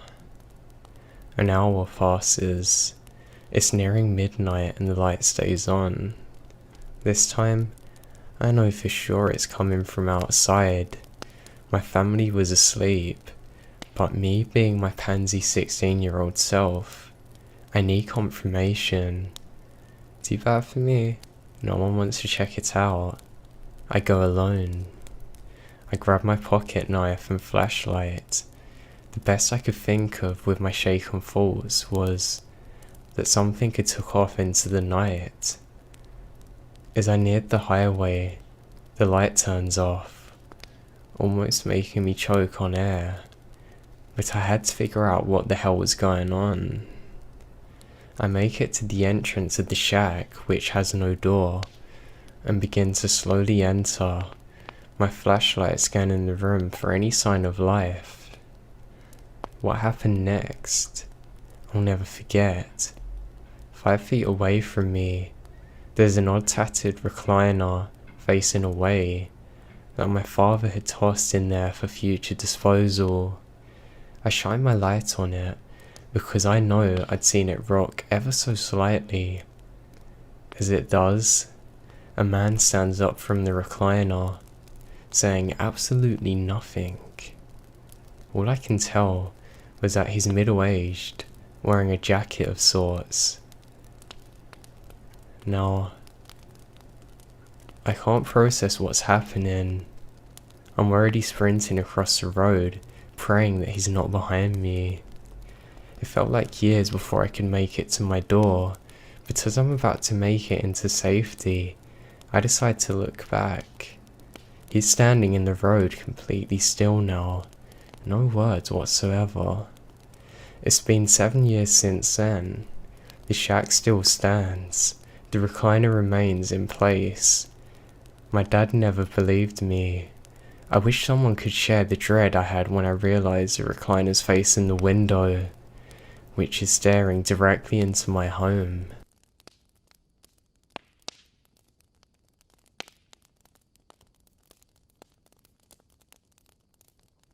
I live in a ranch-style home, in the middle of Missouri, on 2 acres of nothing but woods. We bought the house about 2 years ago. The home was vacant for over 8 months before we purchased it, and the realtors had problems with squatters about 3 months into the house being for sale, but said nothing happened since. My elderly grandmother lives with me, as I am her caregiver. It's just the two of us and our dogs. Now, I moved into the house in October of 2016. The first incident occurred in March 2017.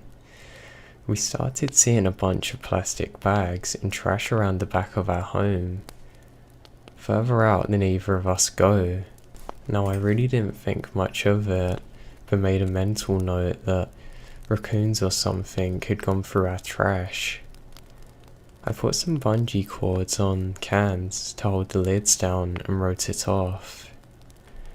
One night, I was coming home, much later than normal, at about 1:30 AM.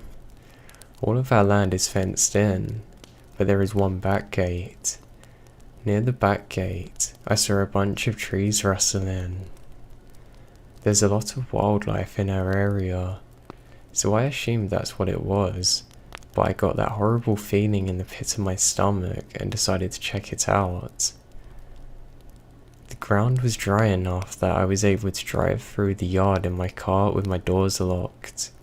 I shone my headlights on trees. I then see a man coming running out of them.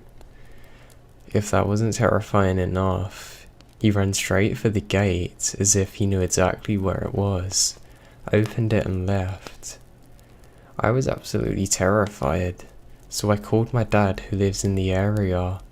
He explained to me how large the population of homeless people is in our area, and that he'd come over to put a gate up.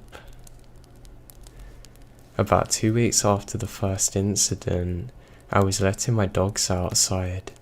The one had already went inside, the other was playing hard to get as usual. I began calling out her name. It wasn't even dark outside. After about 3 calls, another voice, distinctly male, started calling out her name. She began barking aggressively and running for the home. I was freaked out, but again, let my family talk me out of making a call to the authorities. About a month passes.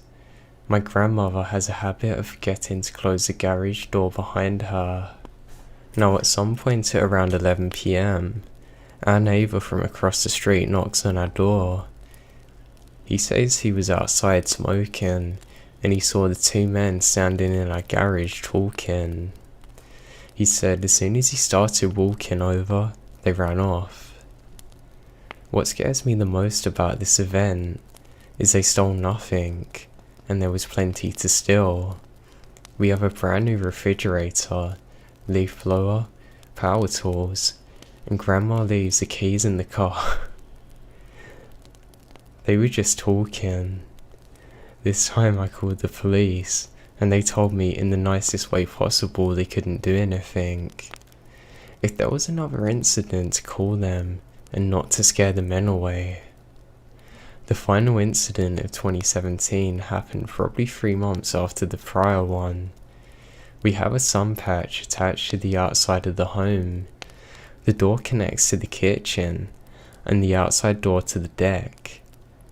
I don't know if I explained it right, and if anyone wants I can show you pictures, but basically, we left for several hours to go grocery shopping. We come home, and all our deck furniture was stacked on top of each other, and the screen ripped off the sun porch door. I then called the emergency line for our area, and again, there's nothing that can be done. About 2 weeks ago now, we had our white vinyl fence power washed. Because the fence is quite old, a post came off the fence and the company that power washes the fence didn't know how to fix it. We left the post in the front yard against the fence. We come home a couple of days later, and the post was nailed back up, with a smiley face attached to it. I was spooked. Cut to Saturday of last week. My grandmother is able to drive again, but doesn't have her own car. I'm busy working around the home, so she decides to take herself to the doctor. My grandmother leaves the home through our connected door to the garage. I lock it behind her. It never dawns on me to check to make sure she's closed it. About 20 minutes after she leaves, somebody's banging heavily on the door. When I say banging, I mean it appears to be a SWAT team. Someone putting all their force into it. My dogs are going nuts, and I don't know what to think.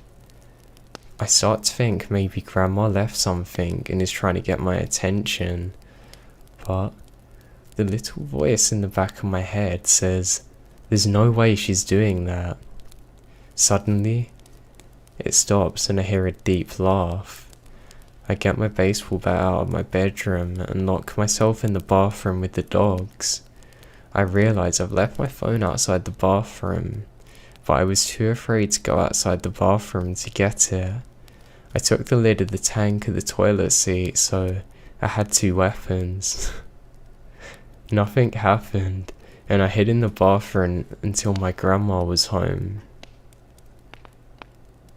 Now I know there wasn't some kind of big confrontation or climax, but I know the story's not over yet, and I'm sure these events are connected. I'm going nuts living here. I honestly don't know what to think. I'll update everyone if anything else happens. I'm a park ranger during the daytime, but in my off times I'm an avid hunter and love to go exploring and camping. I was on one particular trip in Alaska that was like no other. I'd gone to one particular area that I love to go fishing in a number of times, and I was planning on spending the week up in an isolated cabin. Now to get to the cabin you actually had to walk or really trek for miles and miles in snowshoes. During such, it was quite bright during the day and could actually get quite hot, so I had to wear some sunglasses just to stop my eyes burning from the light reflecting. I also brought lots of water because I'd get lots of headaches otherwise. Anyway, the first couple of days on the trip go perfectly normal and I'm having a great time there. Now, when I set in for the 3rd night, I'm awoken by a loud knocking on the door. I think this is really odd because literally no one's out here. Now, I know something's wrong and I go to investigate. I can see quite clearly out of the windows and I don't see anyone at all. Strangely, this made me feel very calm and a little bit slow, if that makes sense. Kind of reminded me of how far away I am from everyone else. I don't think much of it and decide that I need to go back to bed. I do so and all is normal. I'm now coming into the 4th night. I'm heading back from another fishing trip and I feel pretty calm and relaxed. I'm actually very peaceful at this particular moment and happy to be going back and starting my meal. I'm going to be eating one of the fish that I've captured, and I think this is really cool. As I'm doing so, I can hear a loud knock on the door once again. Confused, I go out and grab my knife and go to open the door. I open the door and find no one. But just off, over in the horizon, I can see a tall figure standing there looming. It's very shadowy and hard to see because some snow's picked up, but this is weird. I shout out, "Hey, do you need help?" And the only way I can describe this is that it seemingly melts into the floor. Not like it walks off, it just seems to slowly go down to where I can't see it. I call out to this person again or whatever it is, and again get no reply. The silence becomes deafening and I'm struck with fear now. Then something else is odd. I can't really see any tracks around. I decide to close the door and quickly go out to try and help in case somebody's lost. I realise that it's not likely and improbable, but I guess that's from being a ranger that makes you want to go and investigate and try and help. I head over quickly to the exact spot where this person appeared to be, but I can't find anything. Surely the isolation has really started to get to me. I decide the best thing I can do now is just head back and try and think of home. Now, I've really struggled to fall asleep at night and I've truly tried my best, but something just felt completely off about this encounter. Now, in the early hours of the 5th day, I'm woken up again by a strange knocking. I'm actually pretty irritated and I grab the knife and repeat the procedure. Just as I'm one step from opening the door handle, I hear knocking again on the opposite side of the cabin. Now, I know I'm alone out here and nobody should be around me, and I can feel the muscles becoming tight on my back, like my body's getting prepared for something to come and attack me. I can actually feel my blood pulsating a little bit, which isn't a nice feeling, and it travels up to the top of my neck and my arms. You know when you just get into a heightened state, almost like you know something's there and you're trying your best to stay calm. I then go to investigate the other side of the cabin, and I can't get rid of this strange warm feeling on my body. I go to shout but quickly stop myself, realizing silence is the best thing now and I really need to be observant to figure out what the heck is going on. And immediately it stops. I then hear it from the other side of the cabin and realize something's wrong. Suddenly the wind's picked up and there's knocking on all sides of the cabin. It sounded like lots of people throwing hard cuts at the sides of the cabin constantly, and I almost feel like the whole thing's gonna come down. I go back and sit in the middle of the bed with the knife drawn, not knowing what to do. I can just about see out the windows and no one's there. I ended up covering my ears, closing my eyes, waiting for it to stop. And suddenly it does, almost like I've willed it away. I become very angry suddenly and don't want to be scared and quickly throw the door open and scream, "Hey, whoever's there needs to stop." I rush outside with the knife, ready to have a big fight to the death with God knows what, but there's nothing there. I quickly sprint to one side of the cabin and I find nothing. I then trace my steps and run in a circle and I can't find anything. I then look up expecting to see some kind of rock or at least snow in the ground from where somebody's threw stuff like ice or whatever at the cabin, but there's nothing.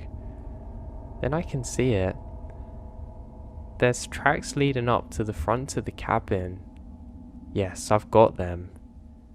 I'm very angry and with the adrenaline surging in my body, I sprint towards the tracks, running in the direction that I saw the figure yesterday.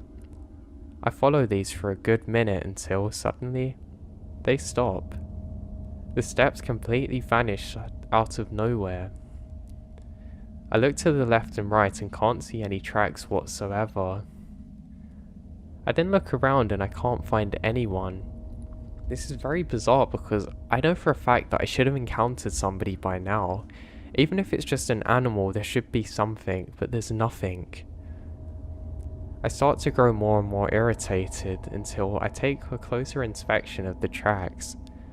They kind of look almost too big to be a person's, but clearly not a bear because there's not any paw prints. I take a while to try and figure out what these are, but I really can't. They're basically large masses in the snow with kind of points at the end. But clearly it's not a hoof, but God knows what it is. I realise now that I should really cut the trip short, but I don't have a choice other than to go and sleep for a bit, then continue in the morning home. And I don't want to get a reputation for being somebody who's scared of things that might not even be there.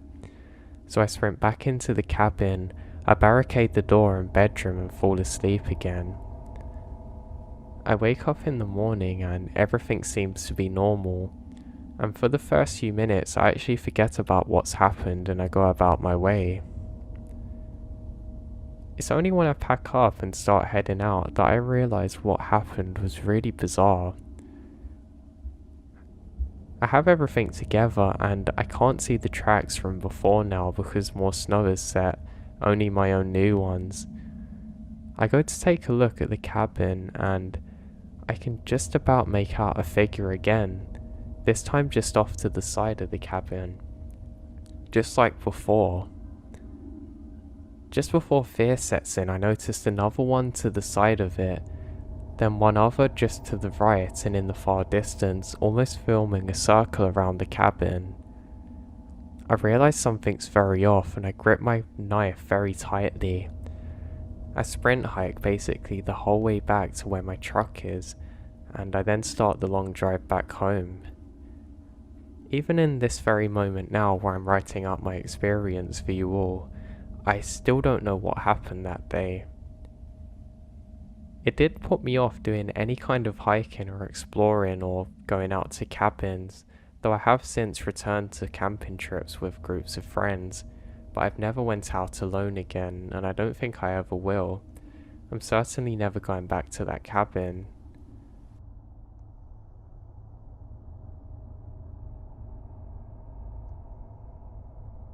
My mum has many interesting stories about the little house she raised her half-sister in back in the 90s, but this one has definitely puzzled me. She said it was around the same time she met my dad, and like any other summer night, they usually kept the windows open for air. They had one big window in the living room facing the front yard outside. She said my dad had heard something in the bushes that sit right under the window. They both looked in that direction, but the living room lights are on, so you can't really see the screen. She said it got pretty loud and eventually made out a flapping sound, maybe a bird. But the sound got a lot heavier, like there was something huge trying to fly away. She said they could both hear thick wings like a bat, but can't see anything. They're both too scared to turn the light or go outside, but it eventually stopped. Never heard anything like it since. They live/still live in the Indiana area, so there aren't many huge birds or animals up there that could have made it. A bit Pacific and eerie to make up, I think, but very weird.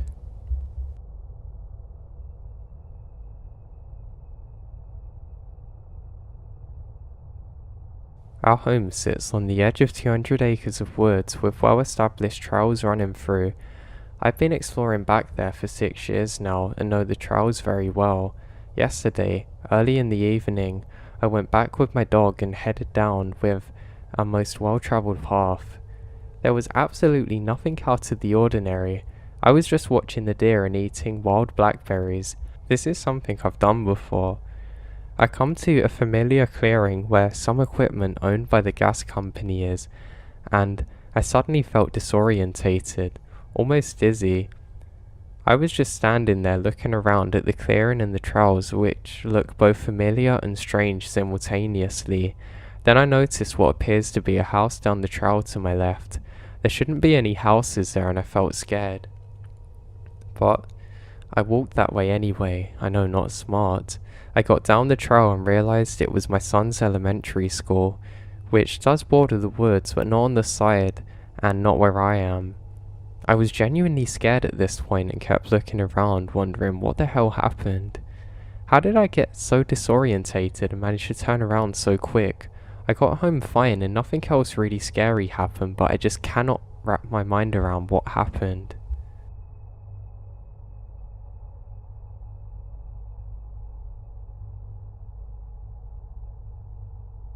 In January of 2020, my brother, fiance, kid and I decided to go backpacking in southern Indiana. We stayed at a shelter that is close to the Ohio River. At about 1 PM, my brother and my kid were asleep and my fiance and I were out by the fire just talking. My fiance got scared and pointed to multiple lights in the woods.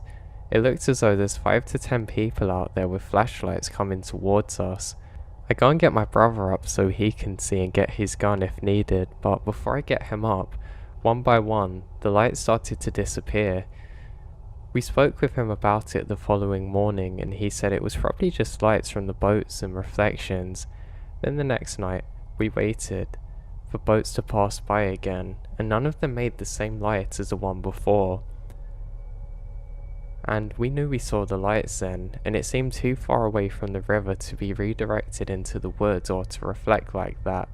Then, around 5 or 5:30 in the morning of the third day, while I was laying there in the shelter and everyone else was asleep, I was awoken by the sound of people whispering. Then I saw a shadow or something through the cracks of the shelter. I poked my head around expecting to see someone, but literally no one was there. We've been back to that exact spot multiple times since and haven't experienced anything like it since.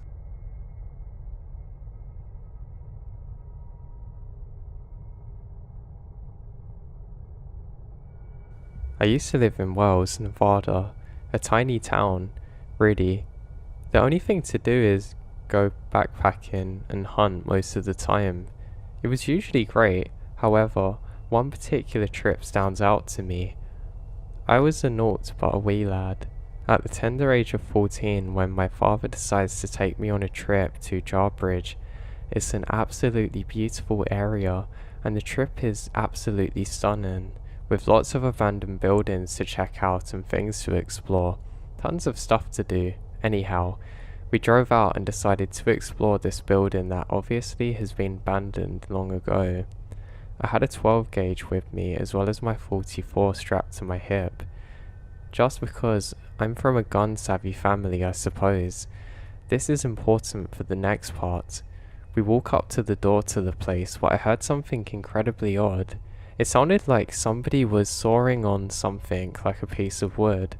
I tugged at my dad and told him what I heard, but he just shrugs it off. Just after I told him, a voice came from inside telling us to come in. It was obviously from an older gentleman, but nevertheless made us jump. My father is extremely outgoing, however, and decides to go in despite my repeated attempts at doing the exact opposite. So when we went in, the first thing the man says is, "You ain't gonna shoot me with that, are you now, son?"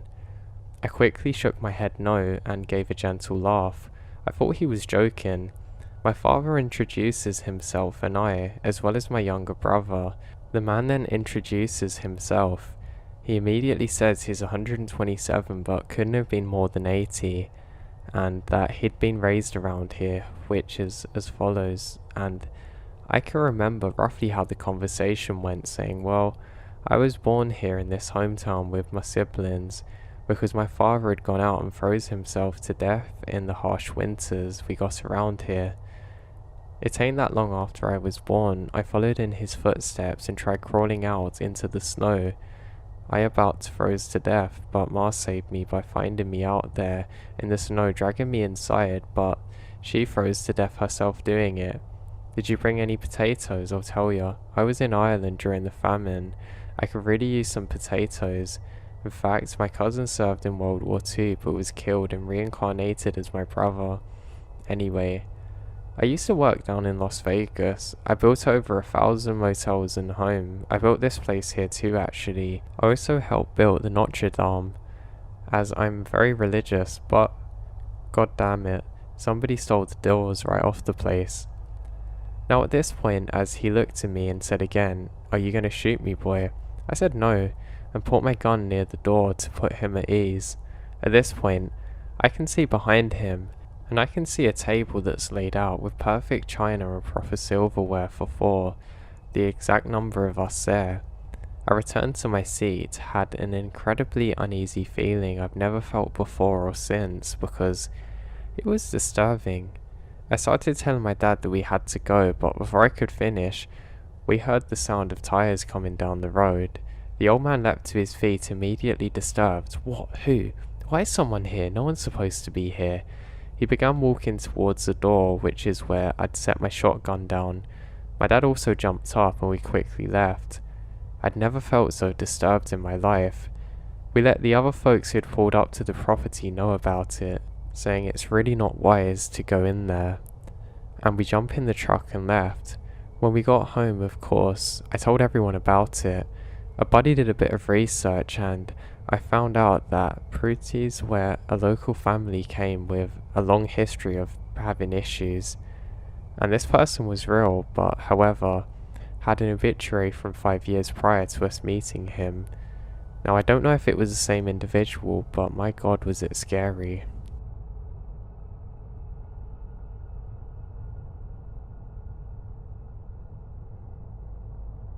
The weirdest one that I had was while hiking with my brother and we stumbled upon a grow up on the side of a hill in the middle of nowhere. It wasn't too far from a small community, but it was a few miles up a steep creek bed. We had taken a rugged logging road to get there and then hiked along a very rough trail we found. There was probably 50 very healthy marijuana plants there. It was on Crown public land, so we weren't allowed to hike there, but we sure didn't hang around to find out whose it was. Another time we're hiking to the top of a mountain, looking for interesting rocks. The mountains were known to the local natives as a spiritual site, and there was definitely the sense of otherworldliness in the air. Now evening was coming, so we were heading back to my car. We found a cairn made of rocks balanced together. As we started to approach it, there was something bright orange in the space formed between the leaning rocks, right in the center of the configuration. It looked like something man-made and was jarringly out of place in this very isolated setting. When we got near it, we realized the bright orange was the last tiny drop of sunlight. Literally everywhere else is shadowy, that had somehow fallen right into the center of it for us to find out. It was bright orange because it was late summer and there was lots of wildfires in the area. Of course, it was just a coincidence, but it seems like more than that. And this reminds me of another one. We were driving down to a remote mountain road after a day of fishing. It was dark and suddenly we come across a mysterious cloud of smoke enveloping the road. We couldn't see the source of it and we were at least 15 miles away from any houses. We stopped the car and when we walked back up to the road we could see a bit, and about 50 feet from the road in a little gully there's a wildfire burning. It was about 10 feet by 10 feet and warm enough that we could feel it from the road. The creepy part about that is that when we drove up that road earlier in the day to get to the lake, we noticed a faint smoky smell. It must have been sparked by some lightning there and was slowly growing and absolutely become massive. This was a remote road and we had not found it before. We just know the fire must have got huge, but we did report it.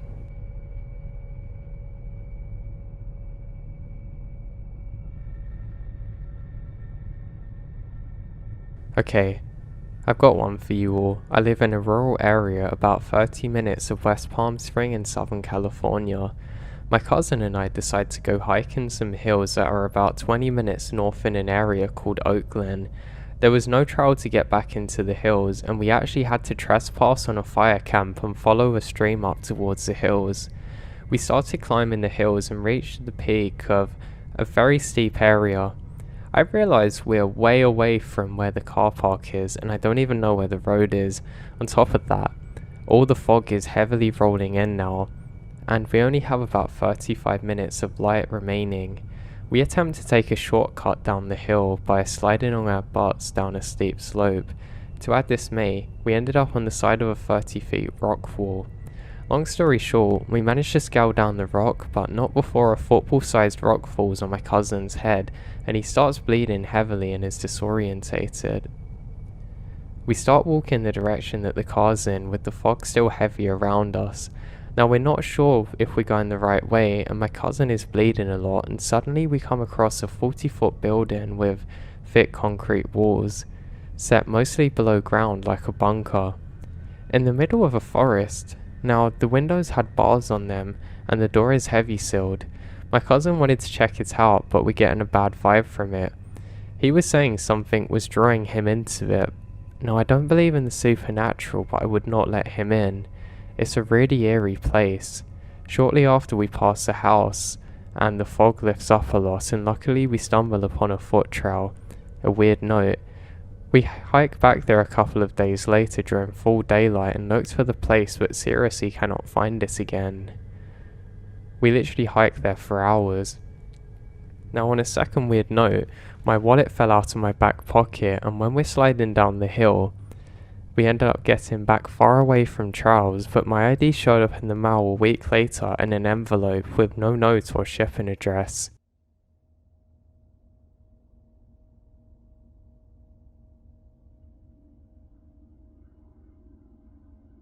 Doing a group trip in the woods, literally 40 minutes from any town, we ask our group leader if we can go back to our cabin as night rolls around. He says sure, and we begin to walk. We have to walk through a path that's 10 minutes long and in the middle of a thick forest. When we're about halfway to the cabin, I get an uneasy feeling. I turn around and literally 10 feet behind us is this guy in a yellow poncho following us. I tell my friends and we all turn around, but none of us recognized him. The guy in the poncho just smiles at us for a second and then runs off the path into the woods. So my friends and I sprint to the cabin and enter. The rest of the group is already there. We tell the group leader about it and he calls the other leaders and they start looking around, but they don't find anything. But a new rule is put into place that requires somebody to be with the leader at all times when you're outside, or just go into some of the cabins that are further away.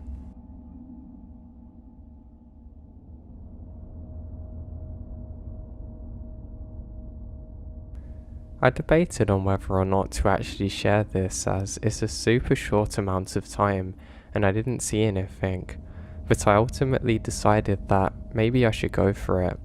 My husband 28 and I 25 stay in a small town that borders an absolutely massive redwood forest. We're about 15 minutes or less away from the trees of mystery. We live on a street that was built in the middle of the forest for whatever reason. Now there's two large patches, maybe 5 or 15 miles plus, one of which has a small forest bridge that connects to an even larger forest. On either end of our street, I will also say we tend to be night owls, preferring to stay up late and wake up late. So, the set into what happened. My husband was getting ready for bed while I sat under the covers.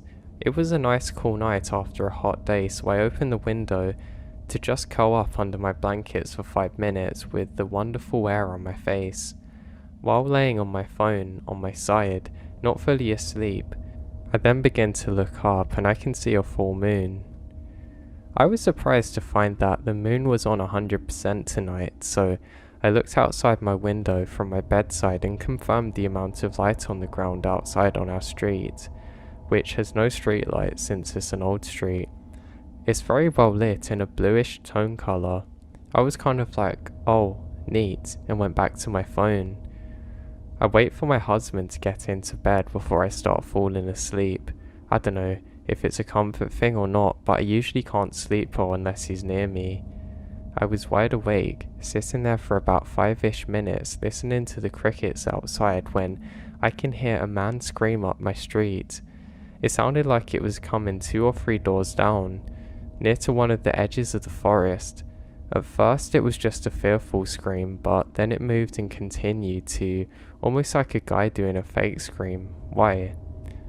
It's 2 AM, but the scream goes on for far too long, and then at the tail end of it, it went from kind of like a silly fake one to a deep, gurgling roar, similar to, I don't know, like something transforming in the movies. But at first, it doesn't sound real, almost like something forcing or pretending a scream, then a very deep sound afterwards.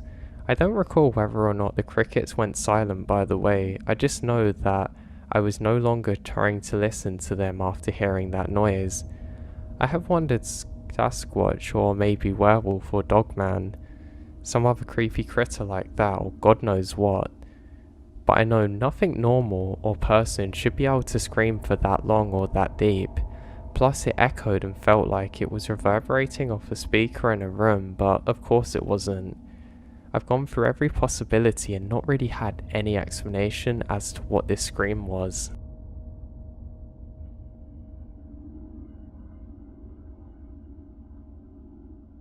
I am neither of the things in this title, however. I was in a Firewise program with the county. We clearly and thoroughly searched 400 square feet and found somebody's house. Anyway, we were clearing brush around an elderly man's home, and he suggested over and over again that this one area is of no threat and we just skip it. Well, we can't just skip it. That'd leave a weak spot, so we have no choice. After getting almost all of it clear, there was a bit of a ladder fuel in one area. We used a bladder weed eater to do this kind of thing. After getting almost the entire area of a 10 or 15 foot square patch cleared, I could not knock down this one patch level to the ground. I've actually dented the blades trying to do this, realizing I was hitting a metal bar, so I dug around it and realized it was a refrigerator buried so deep with only one handle sticking out. After finding this, I alert my co-worker. Now, by the way, we never found anything like this. Usually it's just trees and stuff. So he comes up and we play a game. No, you open it game. After about 5 minutes, curiosity gets the better of me and I go for it. But it's jammed, so I started reaming on it and he helps me and kind of screeches a little bit. It smelled like nothing I've ever smelt before. The most horrid stench. We back up like 30 feet and it doesn't help, so I walk up and open it all the way. The smell made my eyes water and regret having a nose. My mouth was open a little bit and I could really taste this stench. I figure, what the hell? The worst already happened. I peek inside and it's an assortment of bones. I can't tell if it's animal or not. There are no horn skulls, if that makes sense. Just random figurements like ribs and long bones, like ones in animals' legs, I think. So we mention this to our boss and he says he'll put it in a report. A couple of weeks later it becomes a, I don't know the word, area of interest I guess, and apparently another service has to investigate. However, since this was the very last of the entire area to be cleared, once we had left that day, nobody went back until the crew arrived a month later, only to find a very large hole where the fridge was. The homeowner denies having any clue about it whatsoever. I still don't know what I stumbled upon.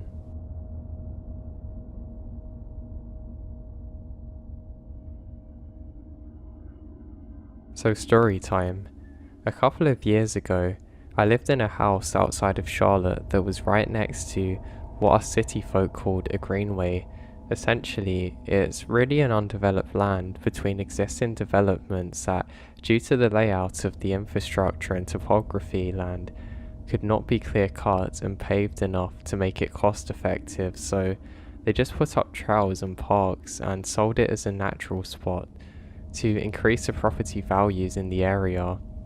Well, my girlfriend at the time had a daughter, and the daughter's school was on this one-way end of the greenway, and we live on the other.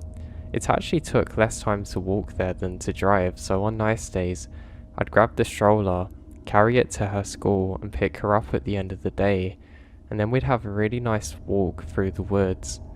Well, this particular greenway waved through some areas that were pretty close to rather busy roads, so it wasn't unusual to hear road noises like big trucks or motorcycles or whatever.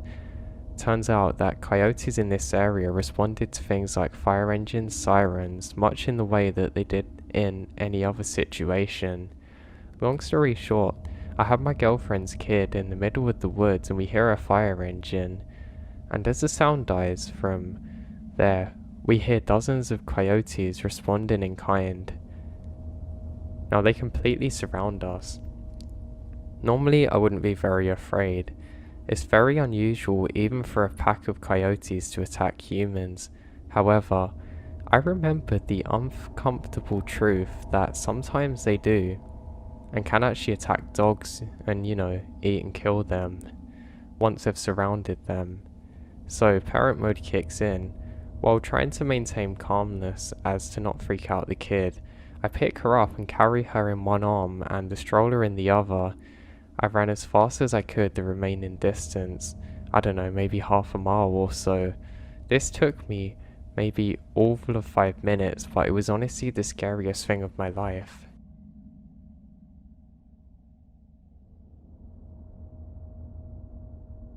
So a girlfriend and I took a 2-week road trip last year and backwards camped/hiked the whole time. As some insight, I'm also a girl, so there's two 20-something-year-olds out on the road. We got to one free campsite in the middle of nowhere, New Mexico, and we're the only people out here. Not unusual, so we just take up the first spot and set up. As we make dinner, a couple pulls in, drives by and heads to the back of the campgrounds. We don't really know how far back they went. About 20 minutes later, they come by and flag me down. Girl, have you been back there? Me, no. Girl, it's a massacre back there. What do you mean? There's bones everywhere. Mind if we take the spot next to you? No, not at all. Then maybe 2 minutes later, look around, get back into the car and leave. I say, what's all that about? I explained to my friend what the girl said, and at that moment, we look down and see a huge femur bone at our feet, possibly from a cow. Well, us being a little cryptic, decide to go and check out what they're talking about. About 100 yards back, through the windy camp, and there it is. There's full-blown animal carcasses everywhere, some scattered and some still whole. And there's one pile of what appears to be fox fur, another deer body in a trash bag. Our theory is that's where they dump all the roadkill, which they scrape up off the highway. But we didn't figure this out for a few days. Nonetheless, if there's that many bodies there, it's weird where they come from, because there must be a massive predator that we don't know about. So we decided to pack up and find a different camp.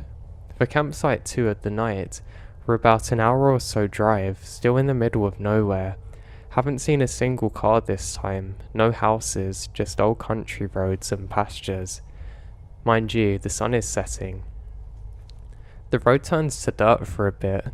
We cross a cattle guard and see the national park sign. Sweet, it's a national park and it's free. It can't be too bad. My friend thinks it looks a little sketchy, but we're ready to relax and grab some food. So I hit a left and start up the hill to the national park. Looks like it's only about 2 miles from the map. We start going up this road, go around a few curves, and on the side, we realise that the brush is getting thicker and thicker, and the road starts getting rough. Now, to put this into perspective, we're in a fairly new Chevy, manual transmission. It's less than a foot clearance from the ground. About a quarter of a mile in, we high center on a massive rock. Okay, as long as this doesn't get any worse, I think we can manage. There's no possible way to turn around or get back, so we have to keep going. Of course it got worse. Every rock and trench we hear the car scrape and shutter and stall. I'm clinching the wheel, she is clinching the handle. All the brush on the side of us is now dead and eerie looking, and the sun is almost gone behind us. 30 terrifying minutes later, we finally make it to the top flat that is supposed to be a campsite. It's about 10 square foot clearing in the middle of the dead brush, and in front of us a cliff. We're still freaking out about the dead animals, but now we feel like we're in the middle of a low budget horror film, and we need to get out of there. Now, we decide we cannot in our right mind stay here. Even from the cliff top, we can't see a single house or car light. We decide to make a 10-point turn between the brush and the boulder and the cliff, manage to get back on the path and very slowly and carefully, terrified all the way, get back down the damn hill. We in the car managed to miraculously survive and head out after 2 hours back to the closest town and sleep in a Walmart parking lot.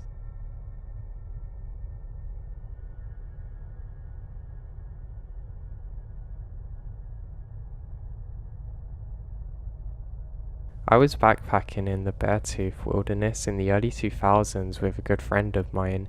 3 days into the hike, we had only seen one other couple.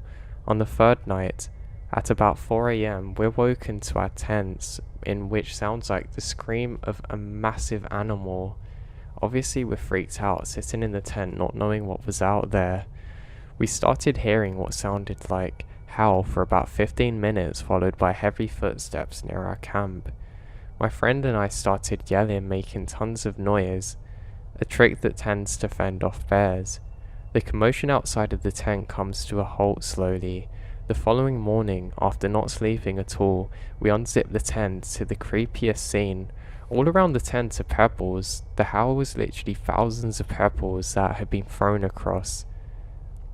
Now, they surround the tent in a nearly perfect circle of 20 or so boulders. I mean, these must be 150 or 300 pounds. My friend and I noped out of there, making a 3-day hike in one, practically running the whole way to the car.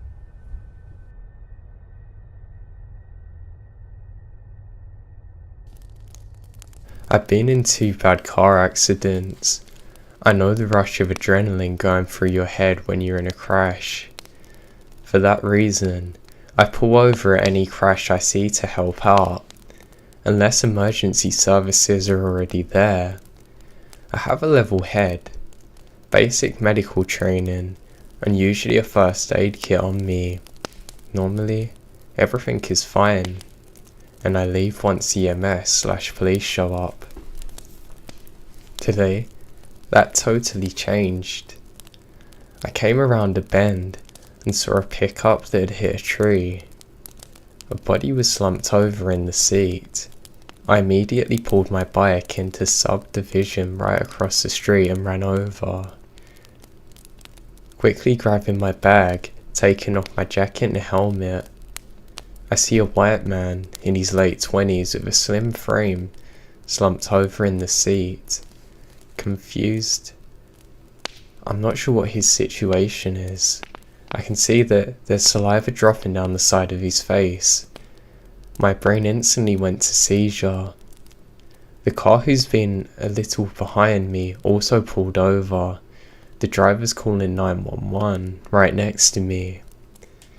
He tapped on the window a bit, and there was no response. I jumped into the bed to see if the back window was. None of them were there. I hopped out and went to see if anything has changed. The driver's no longer convulsing, but he was still non-responsive. I knocked on the window to see if he had come out of it. The driver jumped up and began panicking. This is pretty common for someone who's had a seizure, especially if they've had a traumatic experience on top of it. He began yelling and lightly punching the window. This happened for a span of around a second, which meant I jumped 20 feet in the air. Once my brain cleared for a second, I loudly say, "Are you alright?" if he could unlock the door. Luckily for me, he didn't understand a word I said. He slumped back over, which prompts me to knock again. He then jumps back up and promptly begins freaking out once again. After a quick moment, he calms down again and sat there smiling. It wasn't a normal smile. It was sort of haunting. His tongue was hanging out, very yellowed. The man who pulled over with me, Mark, came around, which brought another round of freaking out. This began the pattern of any new stimuli causing him to freak out. A third person pulled over and came to check in. He quickly came to the same conclusion: drugs. Our driver was now in a relaxed state until the sirens started. Me and a third person. began directing traffic while Mark kept an eye on the driver, relaying everything to 911. I had to move my jacket, helmet and bag over near my bike, just in case he started driving again. About a minute after we heard the first sirens, the fire truck, ambulance and sheriff pulled up. The fire truck blocked traffic from one end, and after briefly talking to the cop, Mark went to start turning cars around from the other direction. A cop pulled up from the end blocked by the fire truck. The two cops, after determining that the driver was combative, drew their tasers. A firefighter used a pick to break open the driver's side window. After the first hit, the driver began to claw at the back window. Once it had been pulled out, the cops began yelling at him to open the door. Par for the course. The driver doesn't get a word. They decide to smash the front window. After the first hit, they didn't have to do much, as the driver began hitting back. He punched the window out entirely. The cops yelled some more. The driver's still yelling and punching. The first cop tased him. If we didn't hear the crackling, we wouldn't have known he was tased. He's still punching. Second cop tases him. Still nothing. First cop again. Second cop. And the first cop tased again. And the second cop opens the door. The driver begins kicking and punching while getting dragged out of the car. The cops attempt to hold him down. The largest of the firefighters jumps on him, and now there's 6 cars flying up the road towards us.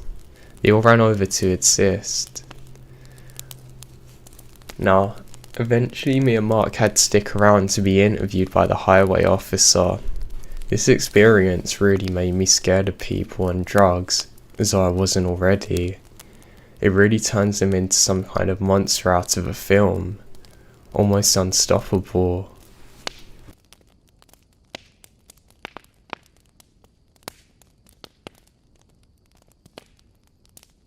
This happened only a couple of months ago, so I'm still quite on the edge. I had a group of friends that lived about an hour and a half away from me, and I'd frequently go hang out with them. The drive never bothered me, but this particular night I dreaded it. I first noticed a car about 20 minutes into my trip home. It was about 2 AM, so not many cars are on the road. Now this guy was practically hitting my bumper the whole way, which is strange because there's no other cars there. I quickly wrote it off and turned on my music. The time on the freeway is about an hour, and he was behind me the entirety of it.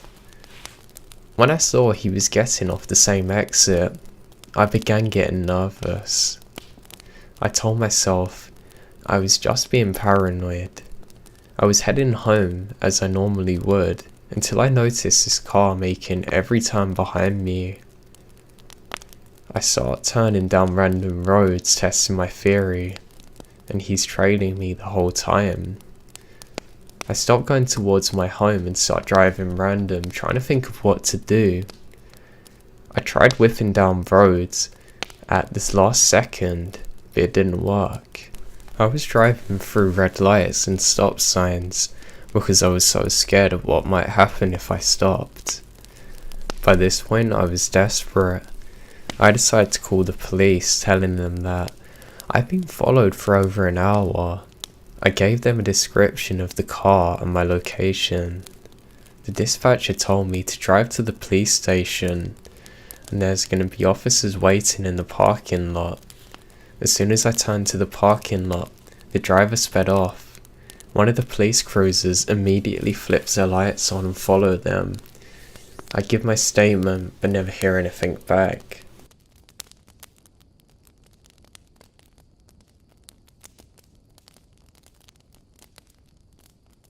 This happened just a few days ago, while I was walking home from work. I should explain, I live in a small, rural community. It's a very safe, rather quiet town I walk to and from work every day. I carry both a box cutter and pepper spray at all times. I feel rather comfortable walking at night and actually find it calming. It was about 10:15 on this particular night when my journey began. I had a very uneasy feeling that I couldn't place. I decided to call my boyfriend. I knew he couldn't do much since he's at least 3 hours away, but at least he could call the police if something happened. We talked and laughed as long as I walked. Everything was fine. That was until I passed the Goodwill parking lot, which is a halfway point. I looked over and saw a man sitting in his truck staring at me. I didn't think much of it. People can be odd, and perhaps he was simply dozing. As I passed the parking lot, I heard the truck start up behind me and felt a little uneasy. We just kept walking, thinking I'm being paranoid. I should also note that there's a young man walking 300 feet in front of me. He kept stopping in the middle of the sidewalk. Because of this, I walked slower than I would normally. I didn't want to catch up with him. Eventually he crossed the street and I began to pick up the pace.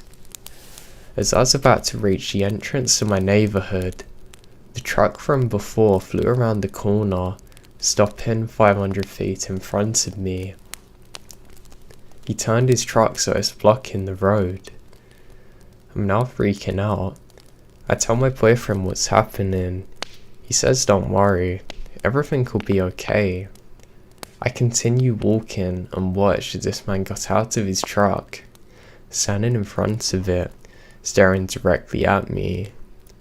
I put my head down, tightly grasping my box cutter. I got closer and closer to the man, my breathing getting heavier and heavier. I could tell he was at least 6 feet tall, and the streetlight shone down on him. I can see his arms bulge. I'm only 5 foot. Now I'm pretty small too. Suddenly though, a car came from down the street, maneuvering around the truck. About 30 seconds later, a car followed suit, then a third. When the fourth car passed, I saw the man smack his fist in frustration. He clumsily climbs back inside, took a sharp U-turn before tearing out of the neighbourhood. If those cars had not come by, I honestly don't know what would have happened to me.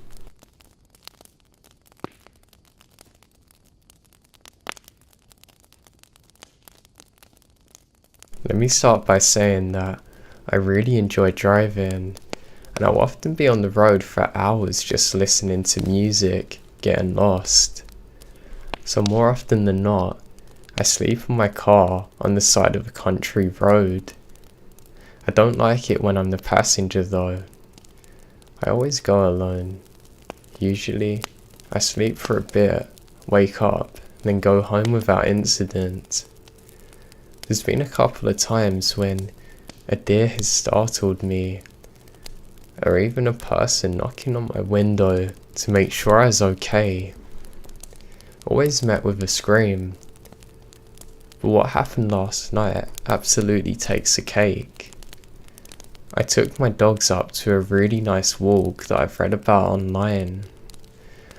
I was about an hour drive, and I'd planned to drive for an hour at a time, explore a bit, then keep going so the dogs didn't get restless or bored.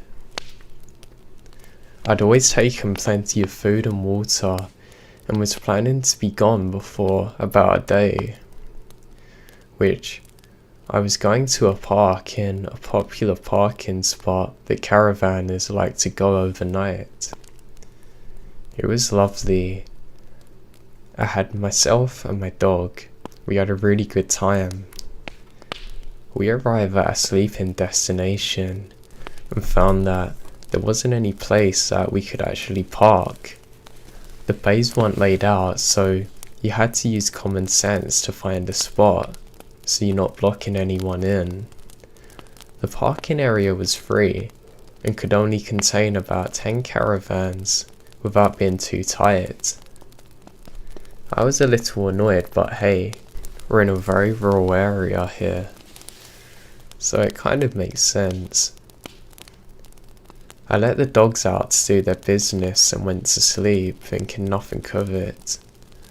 To describe where I parked, it was opposite a little cottage, but not directly in front of it. There's plenty of trees there, and I don't feel nervous or anything. I know I'm not intruding on the owners in any way. I feel safe. For some reason though, I was having trouble nodding off. Usually I sleep like a baby in my car, but it's very spacious and comfortable. As silly as it may sound, to some I genuinely thought I had nothing to worry about. That was until a long, high-pitched screaming sound woke me up and the dogs at around 11 PM. The dogs go nuts, as they usually do at the drop of a hat. I was still in a confused daze when I see a very tall man dragging what I think is a key around the perimeter of my car.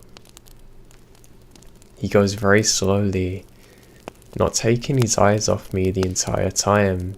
He has a very malicious grin on his face all the while he's doing so.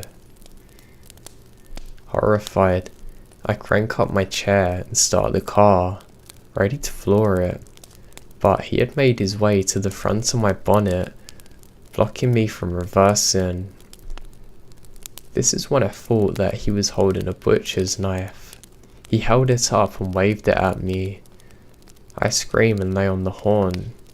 My dogs had leapt over the back seat and were practically frothing at the mouth, but it didn't faze him. This lasted about 10 to 15 seconds, not long. He then slowly walked away across the road into the cottage. I drove home without stopping. I'm never doing that again. Thanks for ruining it for me, terrifying guy. Thanks for ruining the paintwork. And thank God for cars being able to be locked.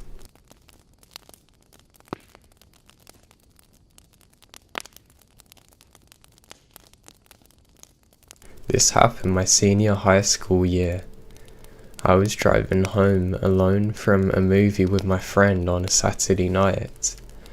After about the first 5 minutes, it became the same route I drove to school every day, so I was kind of on autopilot. I never text and drive and rarely speed, and definitely was not speeding because I have my junior license.